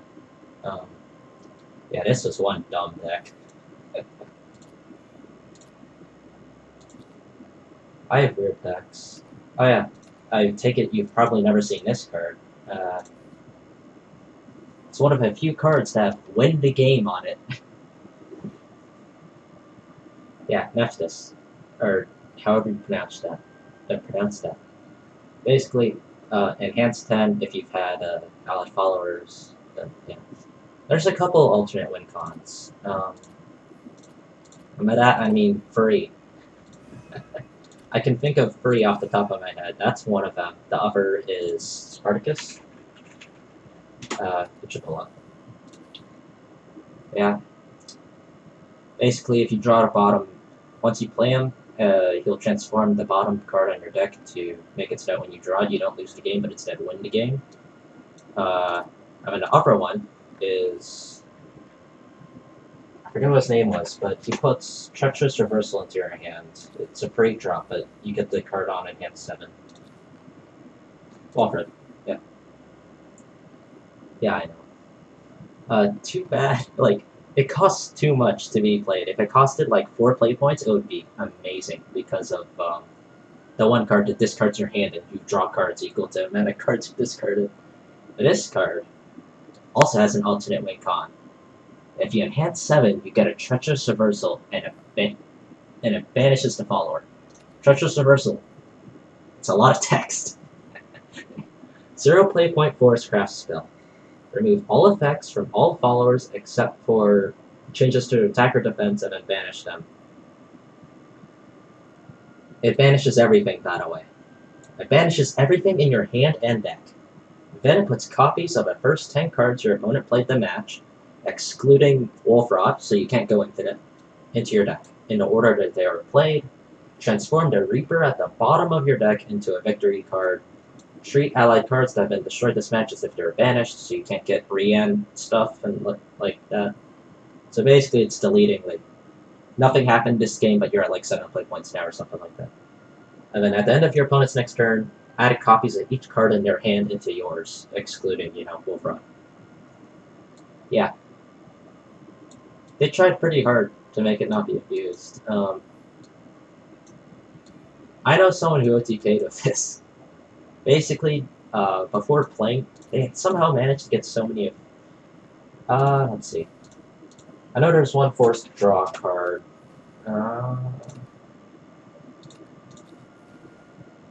Where is it?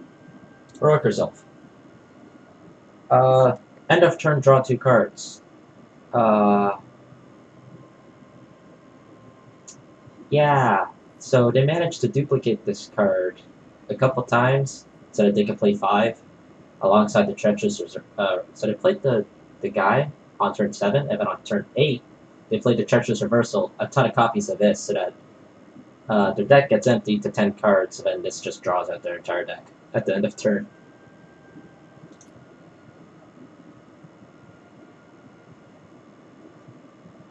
Yeah. There's some really weird cards that are used for, like, the stupid combos. For example, Starbright Deity. Put into your hand copies of the 3 leftmost cards in your hand in the order they were added. This has no restriction. It can add itself. So, yeah, I can go infinite.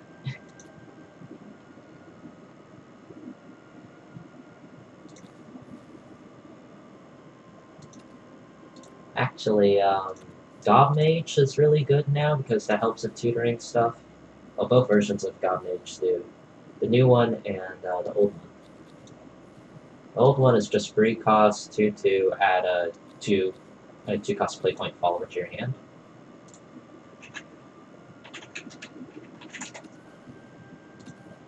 I know, that's... What? Okay! Maybe it's called... they're not called a mage. What? Okay. Oh, I have it limited to 2 play points. That would explain it. Yeah. This card would tutor the Phoenix thing.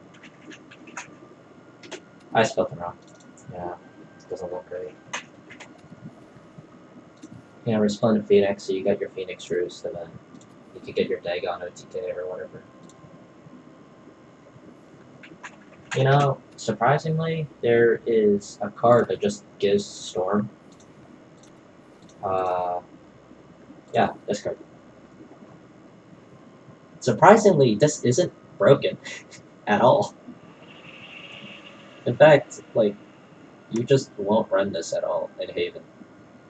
It would be absolutely broken if I was in a different class, though.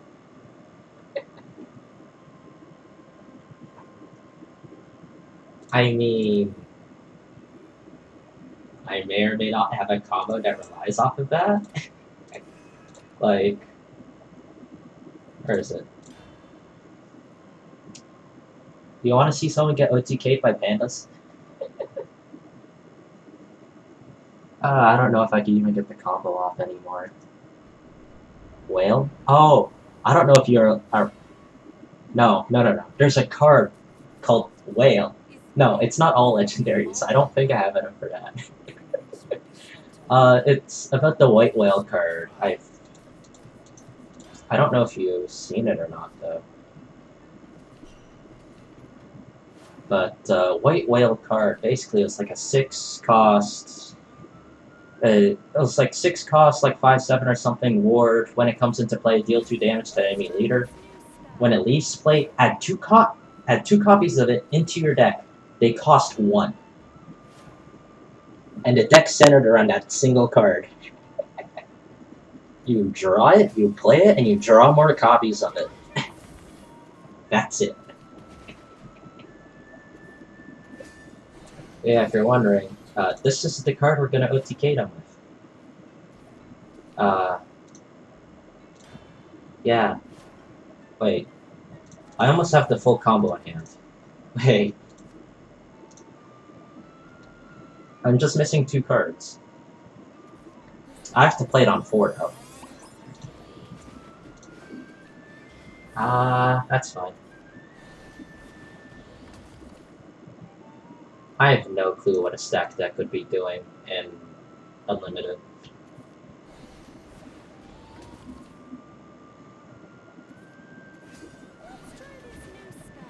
You're facing Handless and you have a Glistening Angel?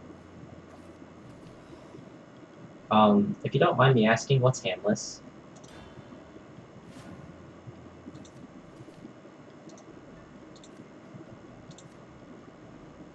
Oh, discard, yeah. Yeah. Wait. Is it... Okay. Yeah. Handless, I feel like could go pretty bad. Like, wait, Festive Blood? Isn't that Discard Blood? Or do they run more Festive cards now? Because... Or is it just because, like, well, they don't even have that many Festive cards, it's just... Well, not all. Itsurugi isn't discard. That's why I got a bit confused, but... Yeah, most of it's discard. Yeah.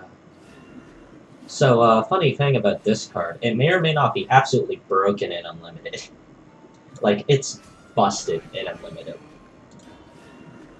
Am I dead? That's 11 on board, 13 if AFO. Yeah, no, I'm so dead.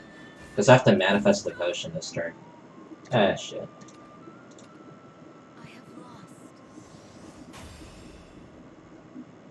But, yeah. Blooded. Okay, so... I assume you probably haven't played Unlimited too much? Here's the whale deck. Eternal Whale, that's what it's called. Oh, it puts 4 versions of it into deck. Sorry, not 2, 4.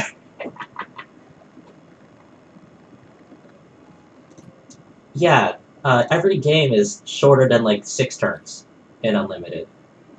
If you want to know why, I'm gonna play this draft deck. Yeah. So, if you're up against Rune, you have to win before they get their turn 6. Otherwise, you're dead. Because of a card called D-Shift. Is this Rune? Yes, of course it is. Well, let's see if I can win before turn 6. Or their turn 6, so I already get 5 or 6 turns to win. Oh, here's a card you've probably never seen. Floros. I keep the gift. Adherence good, Sanguine's good. I need 1 more ping for my turn 3. So my goal right now, so the deck is titled Wrath, but the sole goal is to, wait, 1, 2, 3, 4, perfect. I can play Adherent, that's fine. So I need to ping myself 4 times on turn 3. and have enough board space for an invoke. If I get Raft, that's fine, but I really want to get those free pings, because that's where the power spike comes in. And anything else is just bonus. So, honestly, right now, I don't even play anything. Kaleidoscope Glow is also a problem, if they happen to run it. They probably got very unlucky, because they played Fate's Hand for free. That's bad. I drew Floros early. I drew 2 Floroses early. Great, I have 1 left in the deck. Well, anyways, so if you ping yourself 4 times on turn 3 or later, you can get this guy invoked, and he's just at 5 free. So, yeah.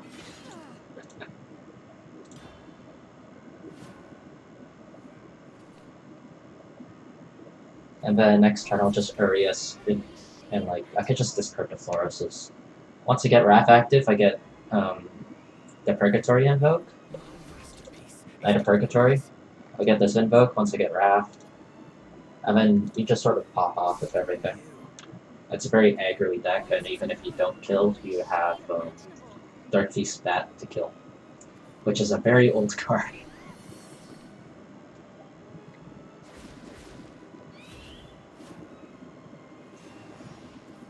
But I also have to win by like my next turn, so.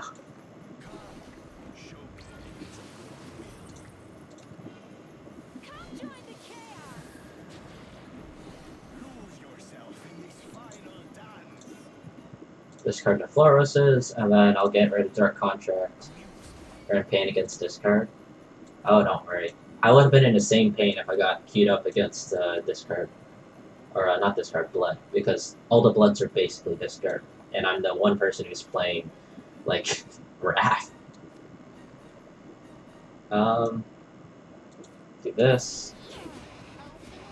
Do this. Kill that. There we go. I get my 4/4, and I have to hope I win by next turn.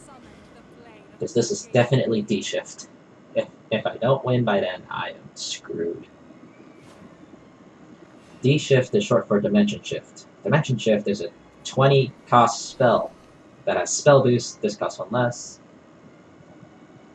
You got your Enchant's Refund guy evolved on turn. Yep. Wonderful. Not to mention, you basically can't do anything with the play points you got if it's turn 7 or later. Alright, I'll win. Okay. Dimension Shift is scary. Because by turn 6, they can get it, like, at to, like, 0 play points, and it's stupid.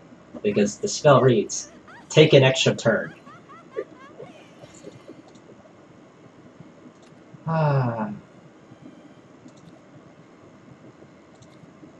And they have free copies of it, by the way. But, yeah. Discard in Unlimited can get the invoke on, like, turn 2. It's so dumb. Unlimited is, yeah. You either play a combo that can win very, very fast, or you play aggro. If you're playing control, you better have a good control. You're gonna need a lot of healing, and I'm about to get comboed. Yeah, that's not good. Which combo is this? Okay, here's what I'm scared of, right? You don't see forest too much, or at least from what I remember. It's been a while. Oh, you got another discard? They did nothing on turn 1, which scares me. Also, this doesn't look good for me. I'll have to hold it here. Maybe I have to play the Jewel Dom 2 and hope it survives. Probably not. This could be a Hosemi. It's Hosemi. It's Hosemi. Oh no, it's Hosemi. Shit, shit, shit. So, I'm basically dead on turn 5. I want to say turn 5. Probably not turn 4. Hopefully. Here's the problem. She's broken in Unlimited. She has an OTK and unlimited. It's so stupid.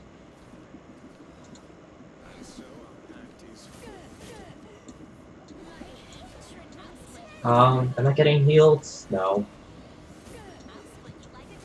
Sorry. I just don't exactly have the best memories of Hosumi. Let's just put it that way. So yeah, that breaks to get a Wisp in hand. By like next turn they can do it.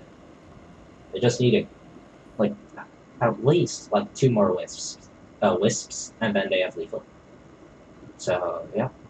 I mean, it doesn't help that I pinged myself to 13, but still.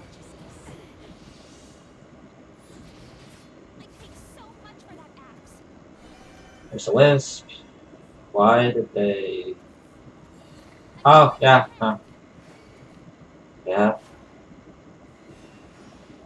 Go figure.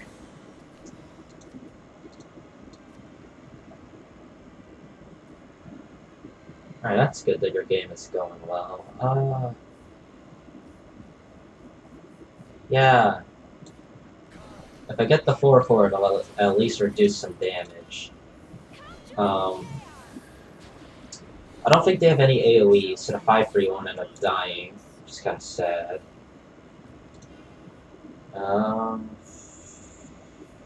I get rid of the flower, but I don't care. The rest of this is healing for later. Honestly, just Curse Aura for now. If I get a next turn, which I might, because they only have 2 wisps right now. So, 2 wisps, like, oh wait, no, that's totally it. 2 wisps, like 2 1-drops, and then Hosumi would be enough. Oh, like, wait. Like that, 2 wisps, Slade? They have so much discount stuff, like, there's, Slade would work. Actually, no, Slade wouldn't work, but they have, that neutral 1-drop that puts discounts. So I'm not dead yet, so I can get a lot of healing right now. By a lot, I mean 5. And, yeah.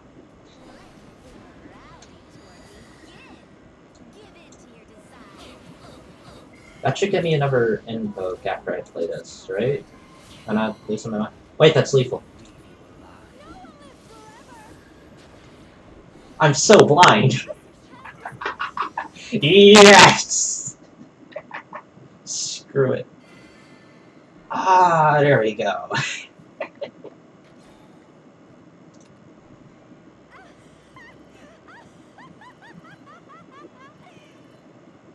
Yep.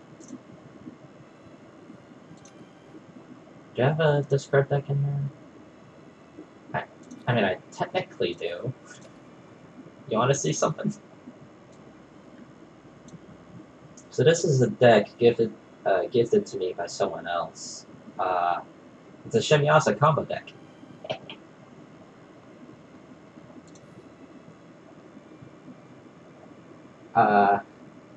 Give your leader the following effect. At the end of your turn, discard your hand.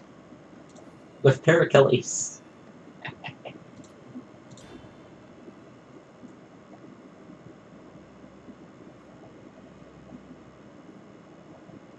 It's a very slow deck, though.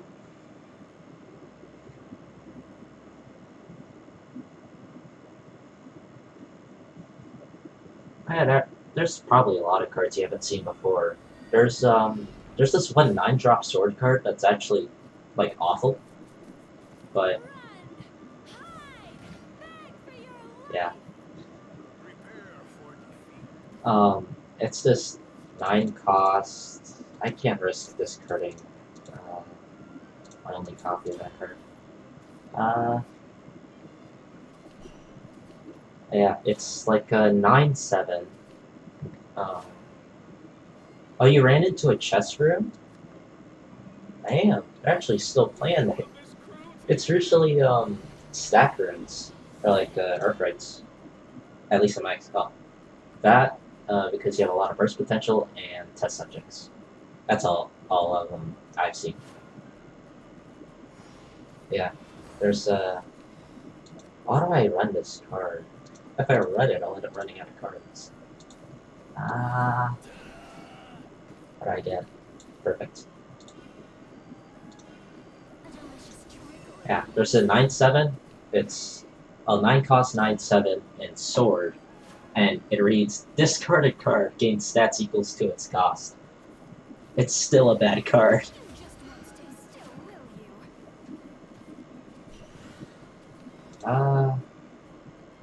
I can just shut down this hand.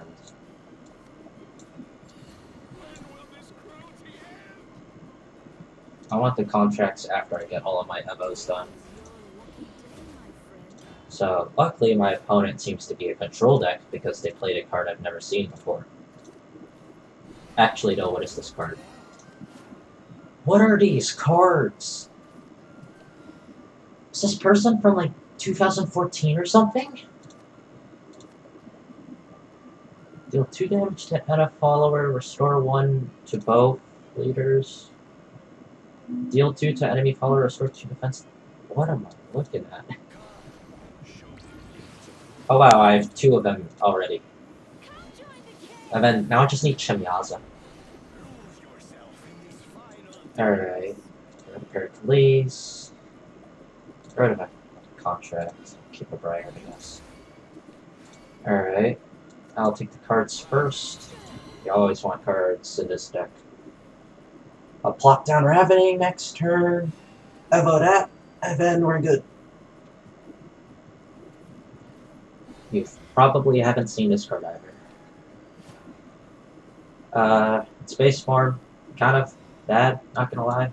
Like, if an allied amulet is in play, deal 2 damage to enemy follower, and it's just a free mana free. You evolve it, and it gives your leader an effect, and of course that means it's broken.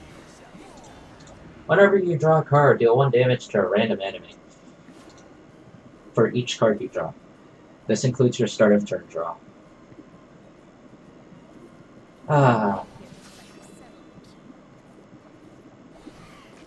What deck is this guy playing? There's another Ravening. Alright, start to draw. Running D's. What was the birth or happiness? Just showdown them both, Avengerius and Evo. I'll get another Horrible Light into my hands. So that's a good AoE for later.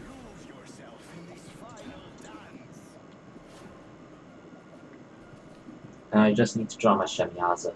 I hope they don't banish her.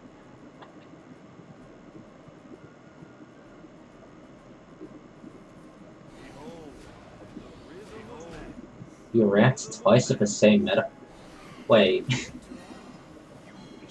Wait. How did... What? Did they not kill it somehow? And still used an Evo? Why? Oh, Olivia and Sylvia. Yeah, that would make sense. Oh yeah, also I just demolished his board of 1/1s because I just drew cards. I annihilated his board from this without even playing a card. Spell boost, yeah. Spell boost Ruin on turn 6 and rotation is basically the same thing as it is in Unlimited. Although you can actually stop it with wards, unlike Unlimited, but yeah. I wonder if I could get this to work. I net decked this deck as well. Oh. Yeah. Oh, did they play, Sorry for spiking the audio. They were 1-off because they forgot to attack? Oh. I hate that deck, by the way. It just reminds me too much of Unlimited.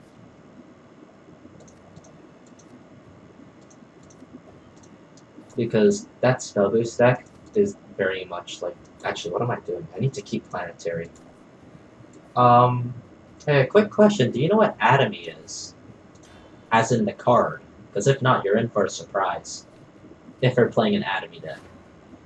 So Shadow has access to this old card called Atomy. Um, it's very broken. Good thing I have the one card that walls it off and no one uses it, because why would you run this in your deck? Yeah, they're Atomy. If you're playing Wayfaring Goblin, it's Atomy. I might as well just stall as long as possible, so I am playing a control deck, so yeah. Destroy all followers that cost 5 play points or more. If it's your 10th turn or later, just destroy all enemy followers instead, regardless of cost. So, yeah. The new legendary, wait, the new flavor added, yeah, it very much is. Because, there's that one gold, like 9 cost, 6/6 Storm, that has to crystallize. So you crystallize 2 of those, and then you play that card, which destroys your board, and then it breaks open this amulet, so you just get the face for a ton. So, yeah, it's definitely an Atomy-like card. As you will see as Abyssal Colonel gets played right now. So, Atomy does something very similar. It doesn't destroy your opponent's board, but it doesn't have the requirement of needing, like, 10 last words then. Surprisingly, they haven't gotten it off yet. A normal deck could get it off by turn 2. Which I think is stupid. A normal deck could get it off by turn 2. Turn 3 is probably the best for them, though, because then they get the most out of theirs. Yeah, there's Undead Prey. Oh, here we go. Atomy. There it is! If 4 other allied cards are in play, this costs 0 and destroy all other allied cards. Too bad that counts amulets.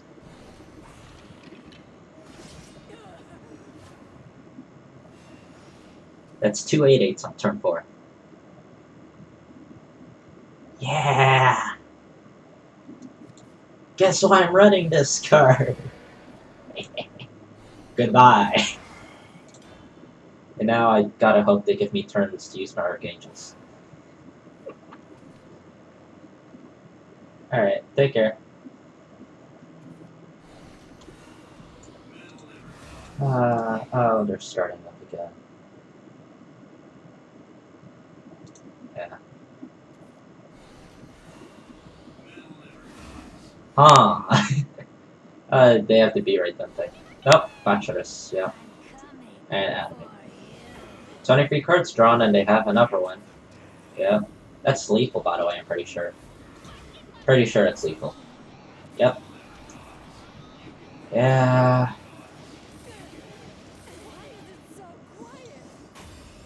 Oh, shit. Pain of Unlimited.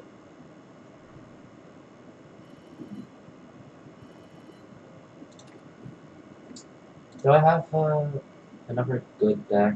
Like, oh,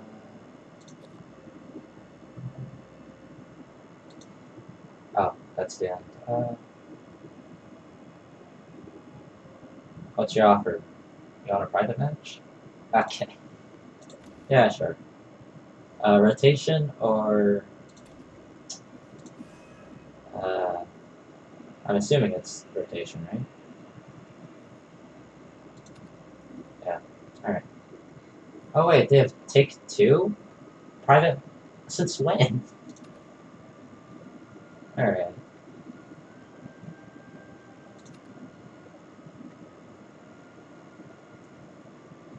Alright, here we go.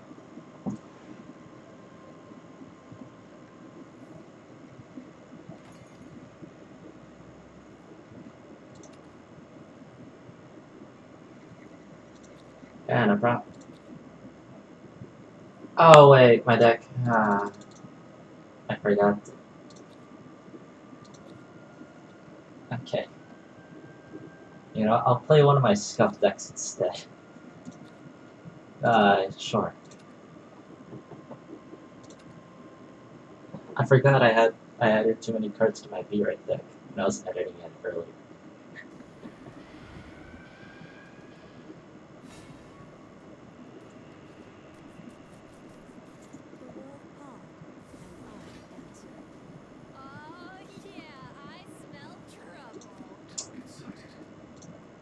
That wasn't playing again. What does this even draw me? Sure. I forget anyways. This is gonna be fun. We need that long last.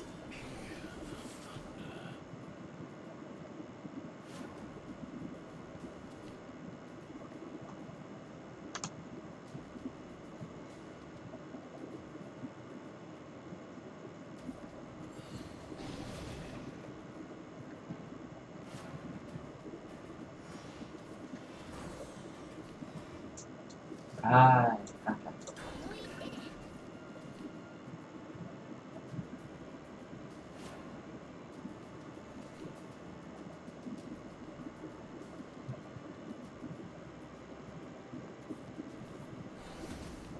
Yeah. Okay.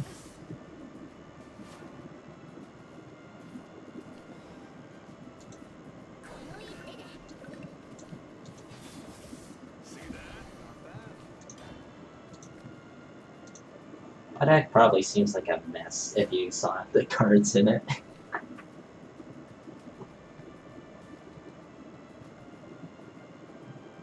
Alright, I guess this card would draw those.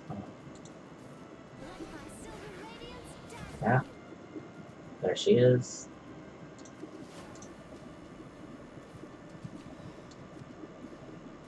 Um.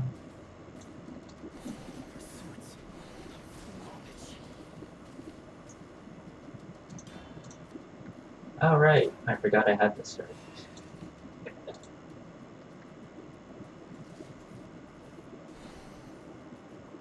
So, chess and test subjects. That's kind of a problem.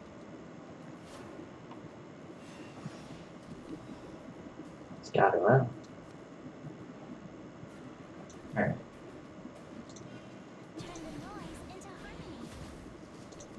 Let's see what my deck's got. They're probably super confused. Oh!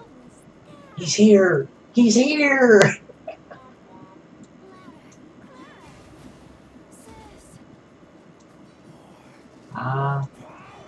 Yeah, activate that.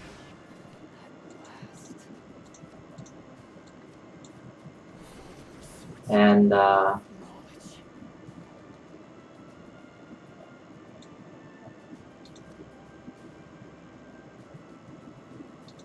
yeah. That'll work.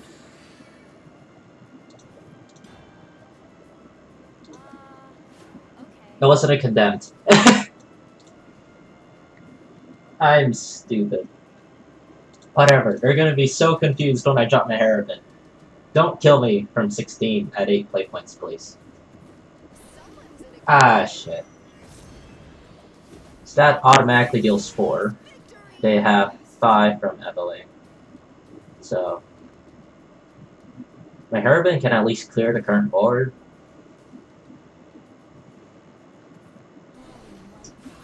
Are you serious?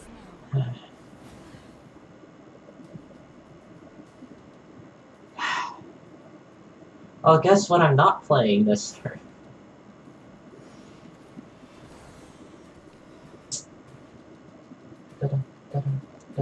This is random, yeah.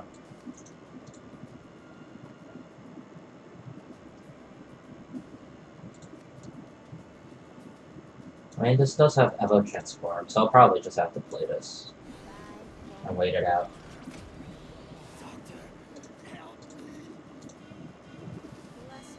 Yeah.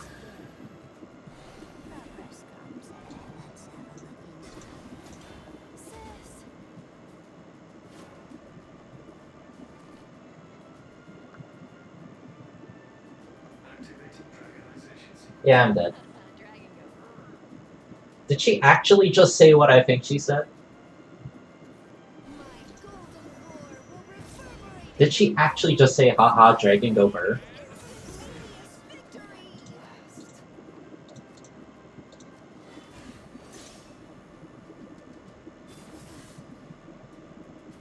Yeah. Instantaneous victory.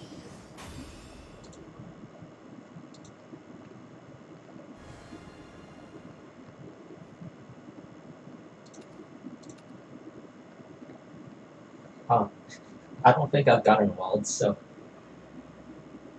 yeah, that's fine. So on turn 6, when you played Violin, you completely walled my Maharavan.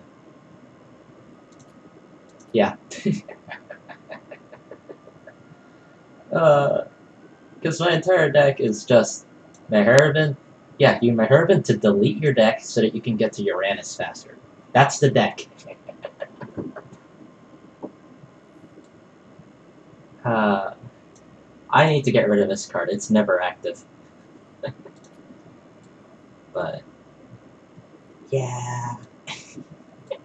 It's just all draw and then like Garuel to maybe cheat out Maharavan faster, and that's about it. Yeah, no problem.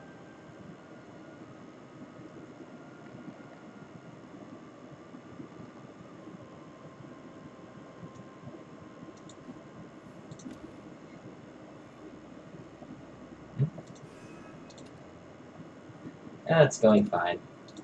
Fine enough, anyways. It's winter break for me, so I got another week before I'm heading back to the classrooms. Uh, there we go.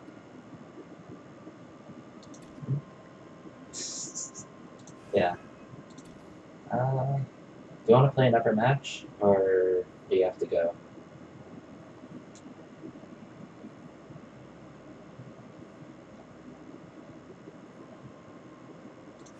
Alright. Yeah, sure.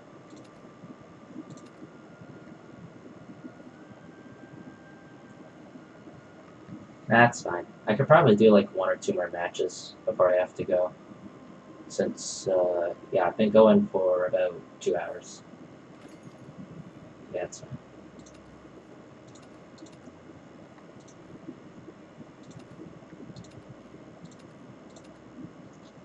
Oh yeah, funny story. Somehow I've ended up like guild leader or like whatever in so many different games.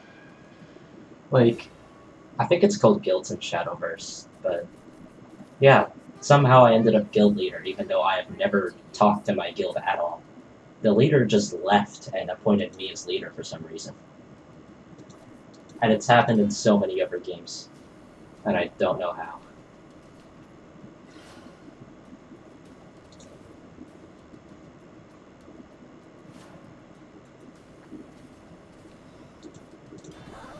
Huh, that's a nice herb.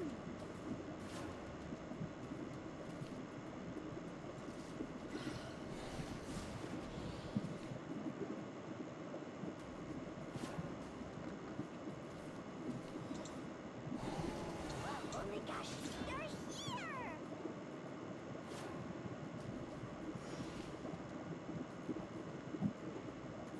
Let evil burn in the fire of righteousness. Metatron. Alright. That's Metatron down. Ah, Hellhound in training. Oh my gosh, you're here.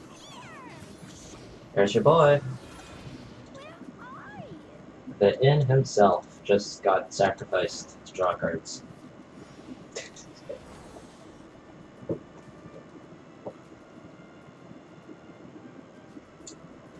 I don't want anything. Cassim, yeah. This is my decision. Never leave my side.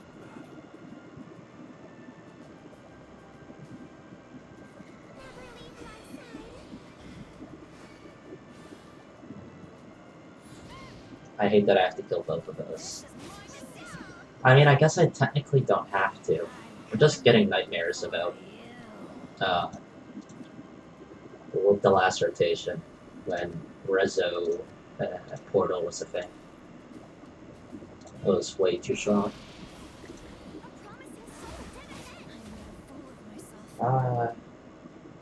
Yeah, I could just trade. Yeah, Reso Portal was something that was way too strong. You could just get way too much damage with Yuan and Cassim. And it didn't help that, what's her name? Didn't help that Rosa's Evo summoned another Cassim. And so it begins.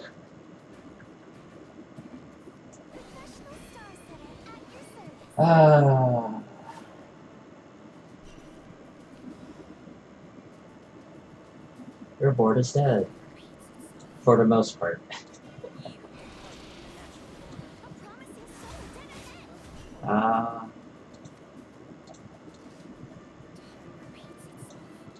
If I have that in hand, I should just keep that card, in which case...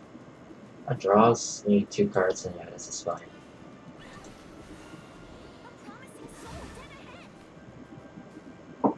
I...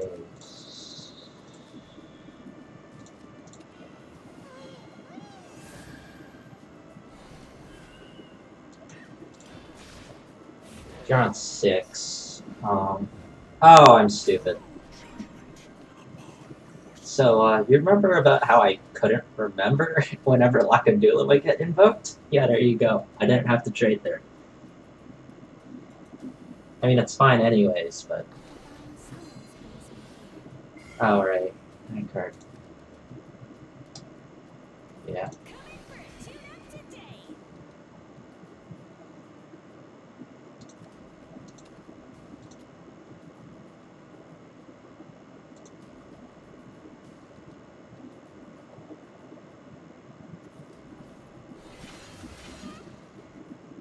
Okay.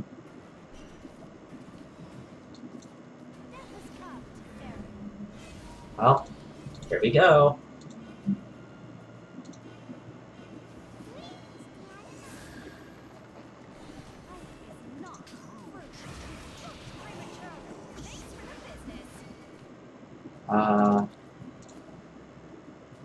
Don't draw lock on duo. Good. And now I'm burning a card. Great.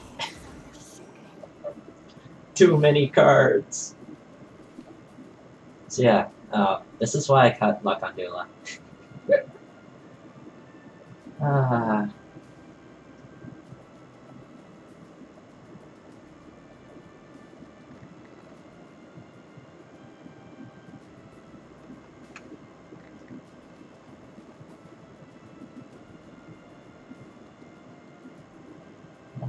Let's see. Oh, Ederian 7. Great. That's Fanfare and Useful. It's another 6 space.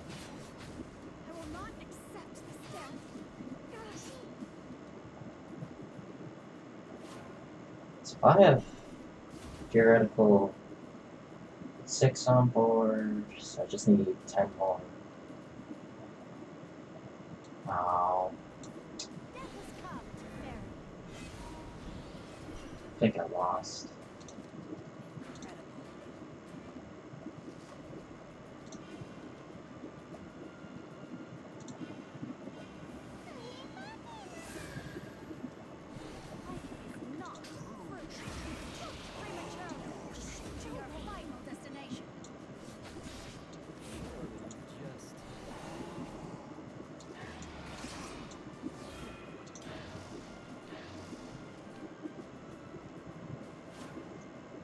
My board is just entirely 2/2s. Yeah, I'm dead.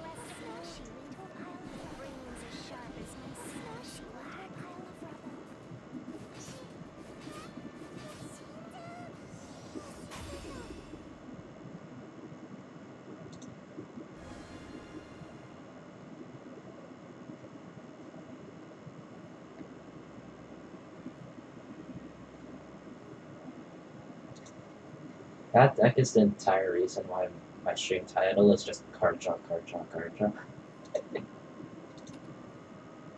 It's just too many cards.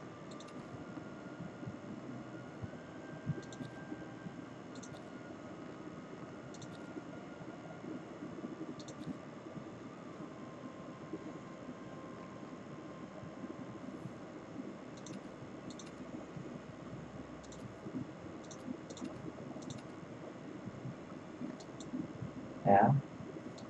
Oh. Anyways, this is a stupid deck. Wait, is this deck almost all neutral? Yeah, it's almost all neutral. uh, I don't think there's any deck that actually uses Satanael anymore. Oh, sorry. Oops. Yeah, sure, I'll just...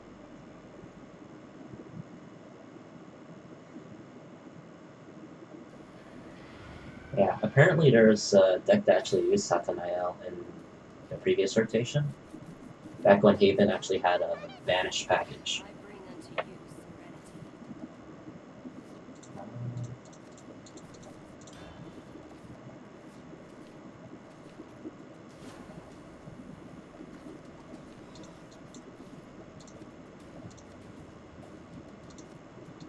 Professional star setter at your service.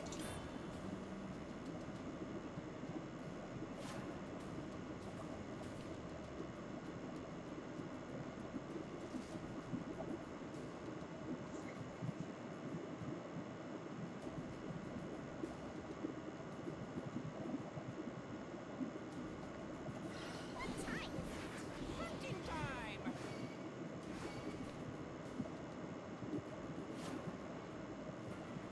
Well, My watch. we're gonna kill it anyways, so I might as well trade.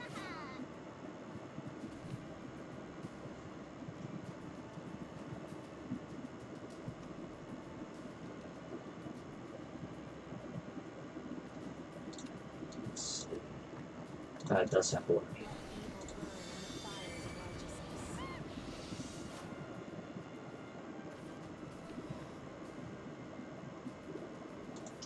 It's A not that promising soul dead ahead. A promising soul dead ahead. Not on my watch. Lights out.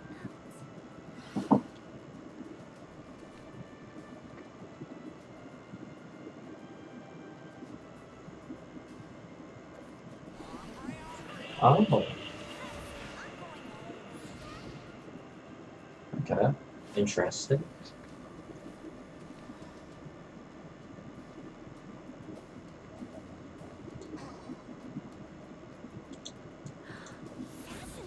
That's it. I'm going home. Follow the righteous Look path. at this. Uh, so many cards. Now I get.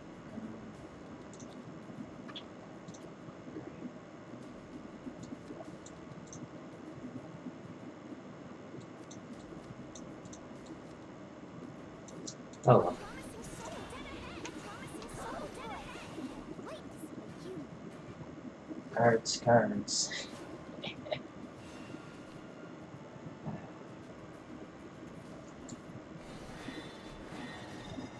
Got your 1/1? Yeah.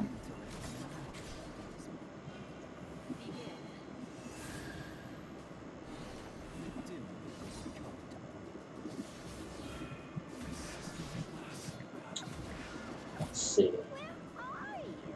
If I get lucky, I could get a board clear. I'm coming for you. I am not lucky.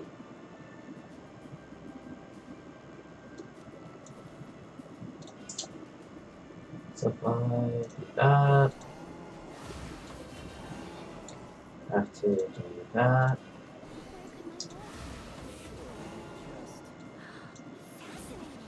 Actually, maybe I should have traded one in to see if I... Yeah, whatever. Doesn't matter. But I get it.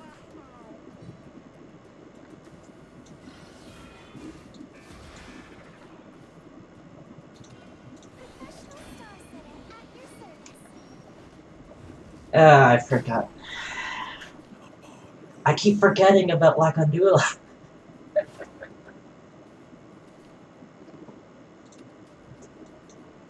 Oh, did I even lower to 2B rates? Oh, astral. Right, astral projection.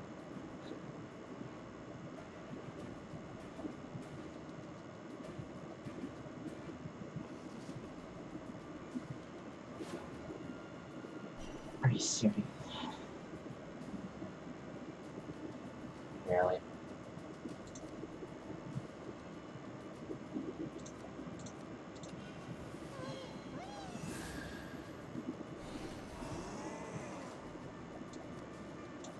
divine summons me to something. Not my watch. Hmm.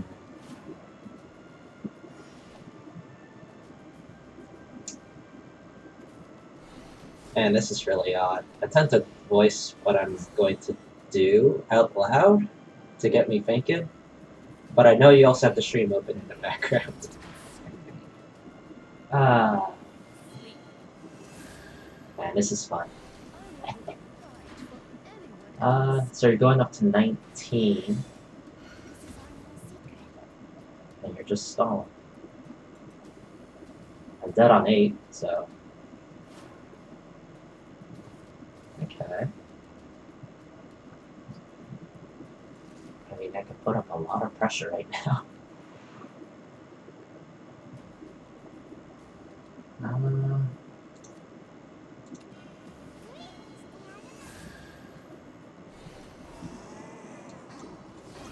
My watch.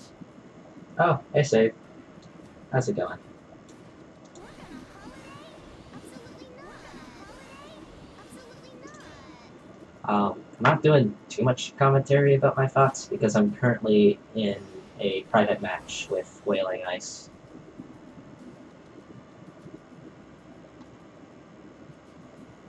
Yeah, how's it going?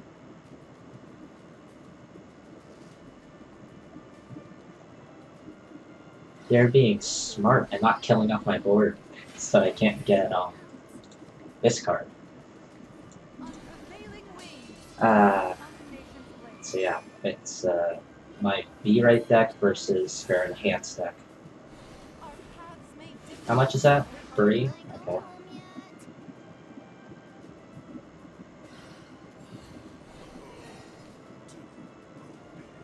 Alright, 12. Oh yeah, I used an Everlaster. I forgot. Alright, Ghost Shadow's not bad. I just don't have the correct cards for it.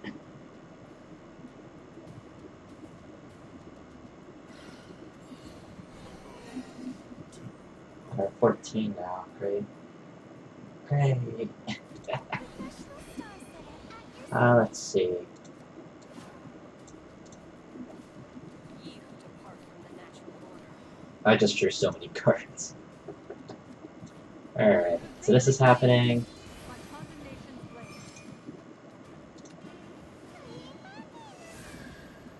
Uh, Our paths may differ, yet our will be done. I do not want to play that. Too many cards! First world problems.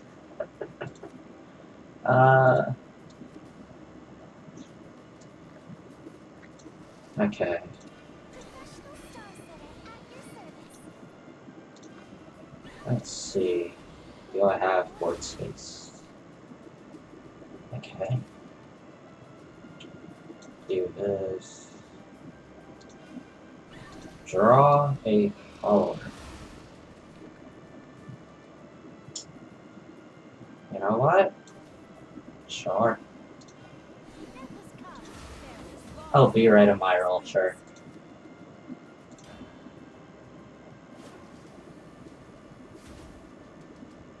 Yeah, the enhance on that one ghost card is really good, just because it's also an AoE on your entire opponent's board.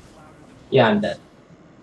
I'm guessing they have the rally and the buff card, so it gets like plus, I think it's 5/5 or 6/6. That also works, yeah.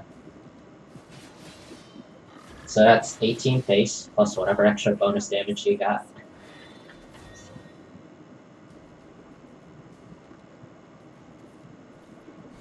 There you go. Airstrike.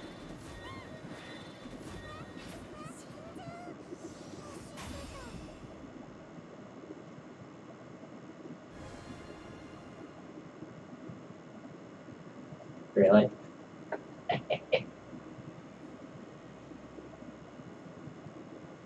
Yeah. Oh. Yeah. I gotta be honest, the B-rate deck tends to win a lot of the times just because people don't play around it. They expect the last words. Because you actually just kept my board filled with the small stuff. Just so I couldn't get the Myral off.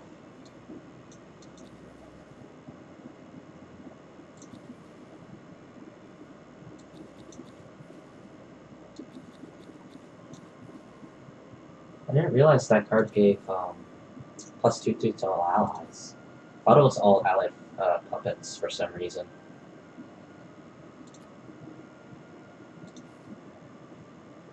I feel like this card can be broken now that I know that. Honestly, yeah, it's pretty easy to find 20 damages. Like, your deck actually has like so much damage in it. Like, Angel of Education, that's 5 damage. The 1/1, the Cutthroat guy, that's like 5 to 10 damage. Yeah, it's pretty easy to survive with that deck.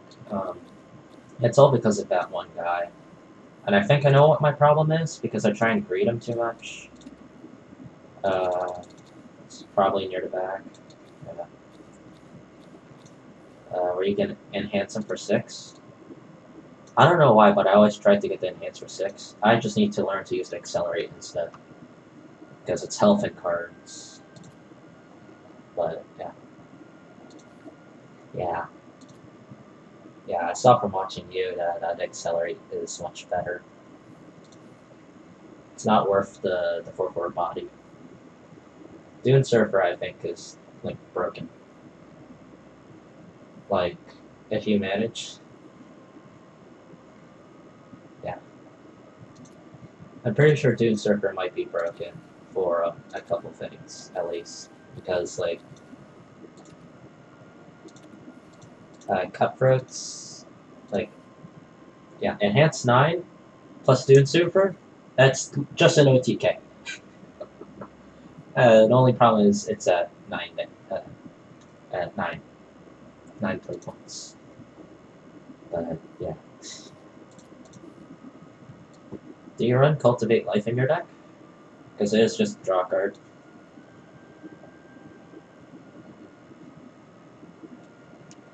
Yeah.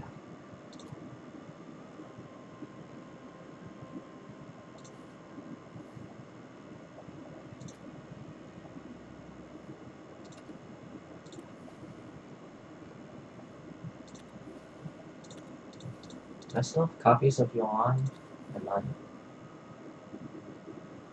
Yeah. I mean, it is basically Insight with a better upside. So.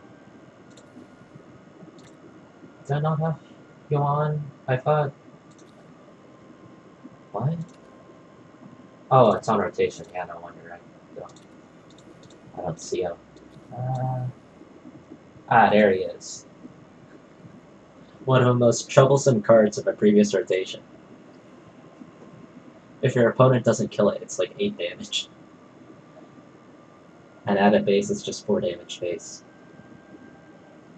Yeah. Whenever I see Kasim, I just get nightmares of this guy.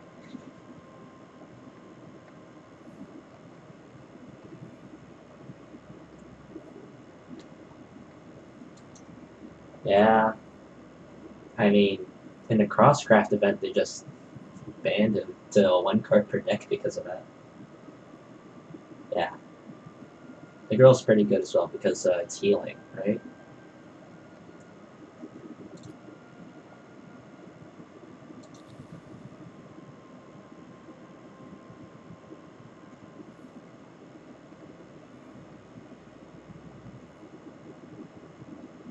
I think there was a number of cards similar to how they work beforehand. I'm not sure what they're called though.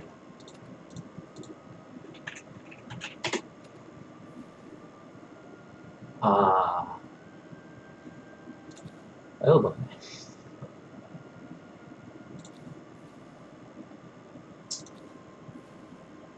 Let's see.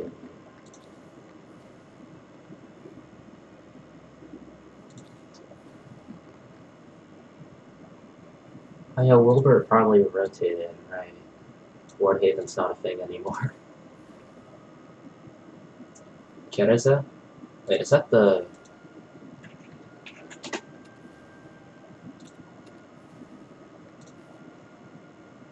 Yeah. So, I hate this card. So, yeah. Yeah, that's Condensed, not Commander, by the way. I get it mixed up. But, yeah.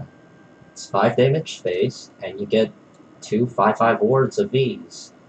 Also, you can run Warden of Triggers if you want to. So at a turn, it's just restore 1 defense and draw a card. Oh, and by the way, because it summons them with an effect, it kills 2. Yeah. I don't even think I have Warden of Trigger. Yeah, no, I don't have a single one. Yeah, it is gold.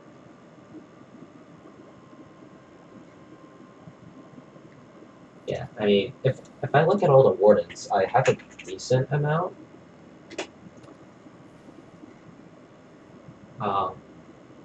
Oh, wait, Adele's here. I can look at rotation cards. Yeah. Oh, Olivia and Sylvia are also wardens. I didn't even notice. Foreshadowing. They come from a different... Yeah, they come from Celestial. It's Dragonblade. I do like the idea of having a warden for each class, though. Although some of these are kind of stupid. Like stupid frickin', but... Yeah, some are definitely stronger than others, but... I mean, I guess that's bound to happen. But, yeah. Warden of Recurrence I can only see being used for Zeragel decks, or whatever he's called. If you draw him, you can shuffle him back into the deck. And it's basically a free 8-drop for the Invoke. That's about it. Arcane, this just looks like Jack of all trades, Master of none. Because, like, it's Ward. It has an AoE to help stabilize your board. Cool, but it's 7 cost, so it's kind of expensive. Spell boost the cards in your hand 5 times and add 5 to allied stack. What stack deck is running spell boost, and what spell boost deck is running stack? Also, why would you add 5... Okay, stack decks tend to run burn. You're not running a 7 cost stall card in your burn deck. Spell boost, this is too expensive. Your opponent's dead on turn 6. This card just does too much and becomes too expensive, and therefore sees no play. Although it might be, yeah. It's just too slow. Like, honestly? Yeah. Does too much and it costs too much. Get rid of the AoE. Maybe, like, get rid of the AoE. Nerf its stats a lot. You can maybe make it cost free if you made it add. Actually, here's an idea. Make it 2 cost, oh no, free cost 1, 2, that, wow. Free cost 1 free that deals, I don't know. I was gonna, like, do something with, like, the numbers 1, 2, 3, 4, 5, and just put that into its stats and cost, and, like, I don't know. But, like, the spell boost amount should be 4, and the amount of stack it adds should be relative to its cost. The spell boost amount really doesn't matter, depending on the cost. Because, like, they have a 4-drop that spell boosts your hand 3 times, so... There's a free drop that spell boosts your hand 5 times. I don't think this should be a problem. Because, well, what's he called?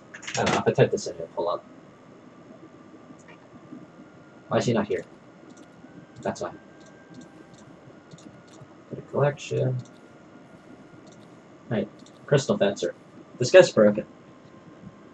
You wanna know why? You wanna know why you die on turn 6 in Unlimited? This guy's the reason. They get to play 2 of these, they spell boost their hand 20 times. They get off all their other spell boost stuff, which then spell boost their hand even more times after they play Dimension Shift. Which is this card. So they have a board of like 4 free frees, and they play this. And then they play another one the turn after. So they get like 4 free damage times 4 times 2, which is 24. Maybe even more. So yeah, you're always dead on turn 20. So stupid.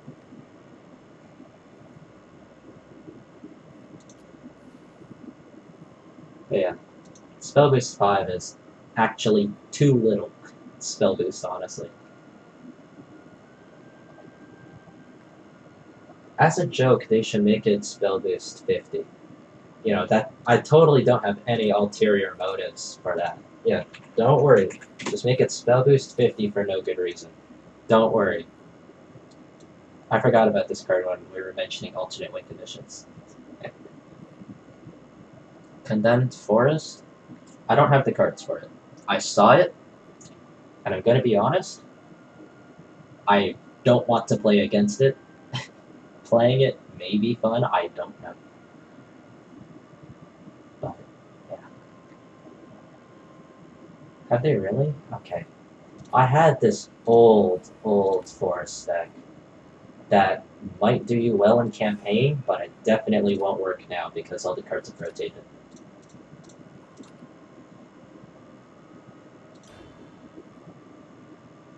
And it's aggro forest.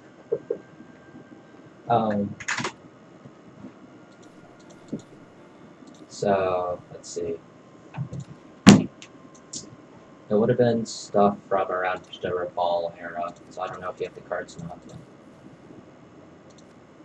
What's this? Yeah, it was. Wow, that's a lot. You can probably edit the deck to fit better with the newer cards, because usually the newer cards are better. Oh yeah, there's Reno, with her randomness. Deal 2 or 4 damage to all enemy followers. Damage is determined randomly for each enemy. Sakuna is basically the highlight of the deck. And you just have a bunch of amulets and stuff. Wasn't these? Oh, yeah. Gabrielle was pretty good. You just don't have forest cards? Yeah, that tends to be a problem. I'm pretty sure I got most of my aggro forest deck from a pre-built deck that they had. Let's see. I just opened up their Evolve page, it should have mostly everything. Yeah. These cards are amazing. Big what? Yeah. So Quixotic, Adventure, Cactus Cowboy are all really nice. Forest Patrol is really good because that's your draw. Vagabond Lizard's really nice. It summons bullet bikes and stuff. Let's see. Varmint Hunter is amazing. Supercharged was a part of your draw, so was Giant Pashers, and Loxies you don't need, but you can put in your deck if you want to. Yeah. That was basically the basis of the deck. You just spam like your amulet buffings, like the buffing amulets, so Dutiful Steeds, Bullet Bikes, Arcane Carriers. Get all of those out. Sakuna is a lot of damage. And yeah, you don't really need the legendaries. So like, you don't need Gabrielle, you don't need Lexies. Probably don't even need Patchers, but it's just a lot of silver and bronze. Probably don't need Wandering Chef either. But yeah, I mean you could just fill in the rest of like the newer cards.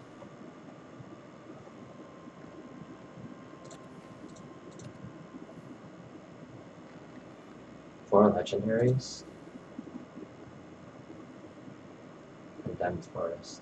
Ah, I see.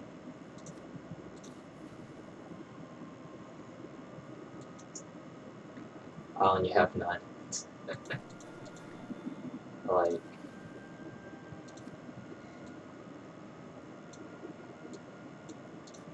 to use this as draw, it also counts as an amulet. I don't know. But, like, I don't know. This might be able to help you through, like, the campaign if you need a forest deck. I don't know. Like, maybe you could grab a couple of her crystallizes that just draw you cards or something. So it boosts your Sakuna damage. But yeah, I don't know. Aggro tends to do pretty well in the campaign. Test subject rune? Yeah. I feel like test subject rune doesn't even have that many cards for test subjects, but it's still pretty good.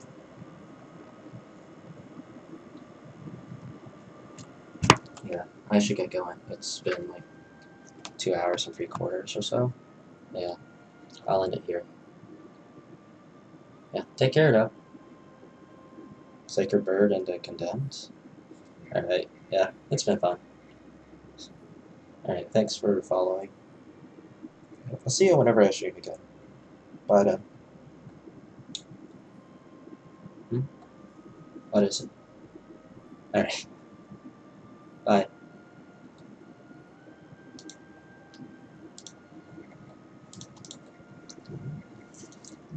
So who listens? Big boy, what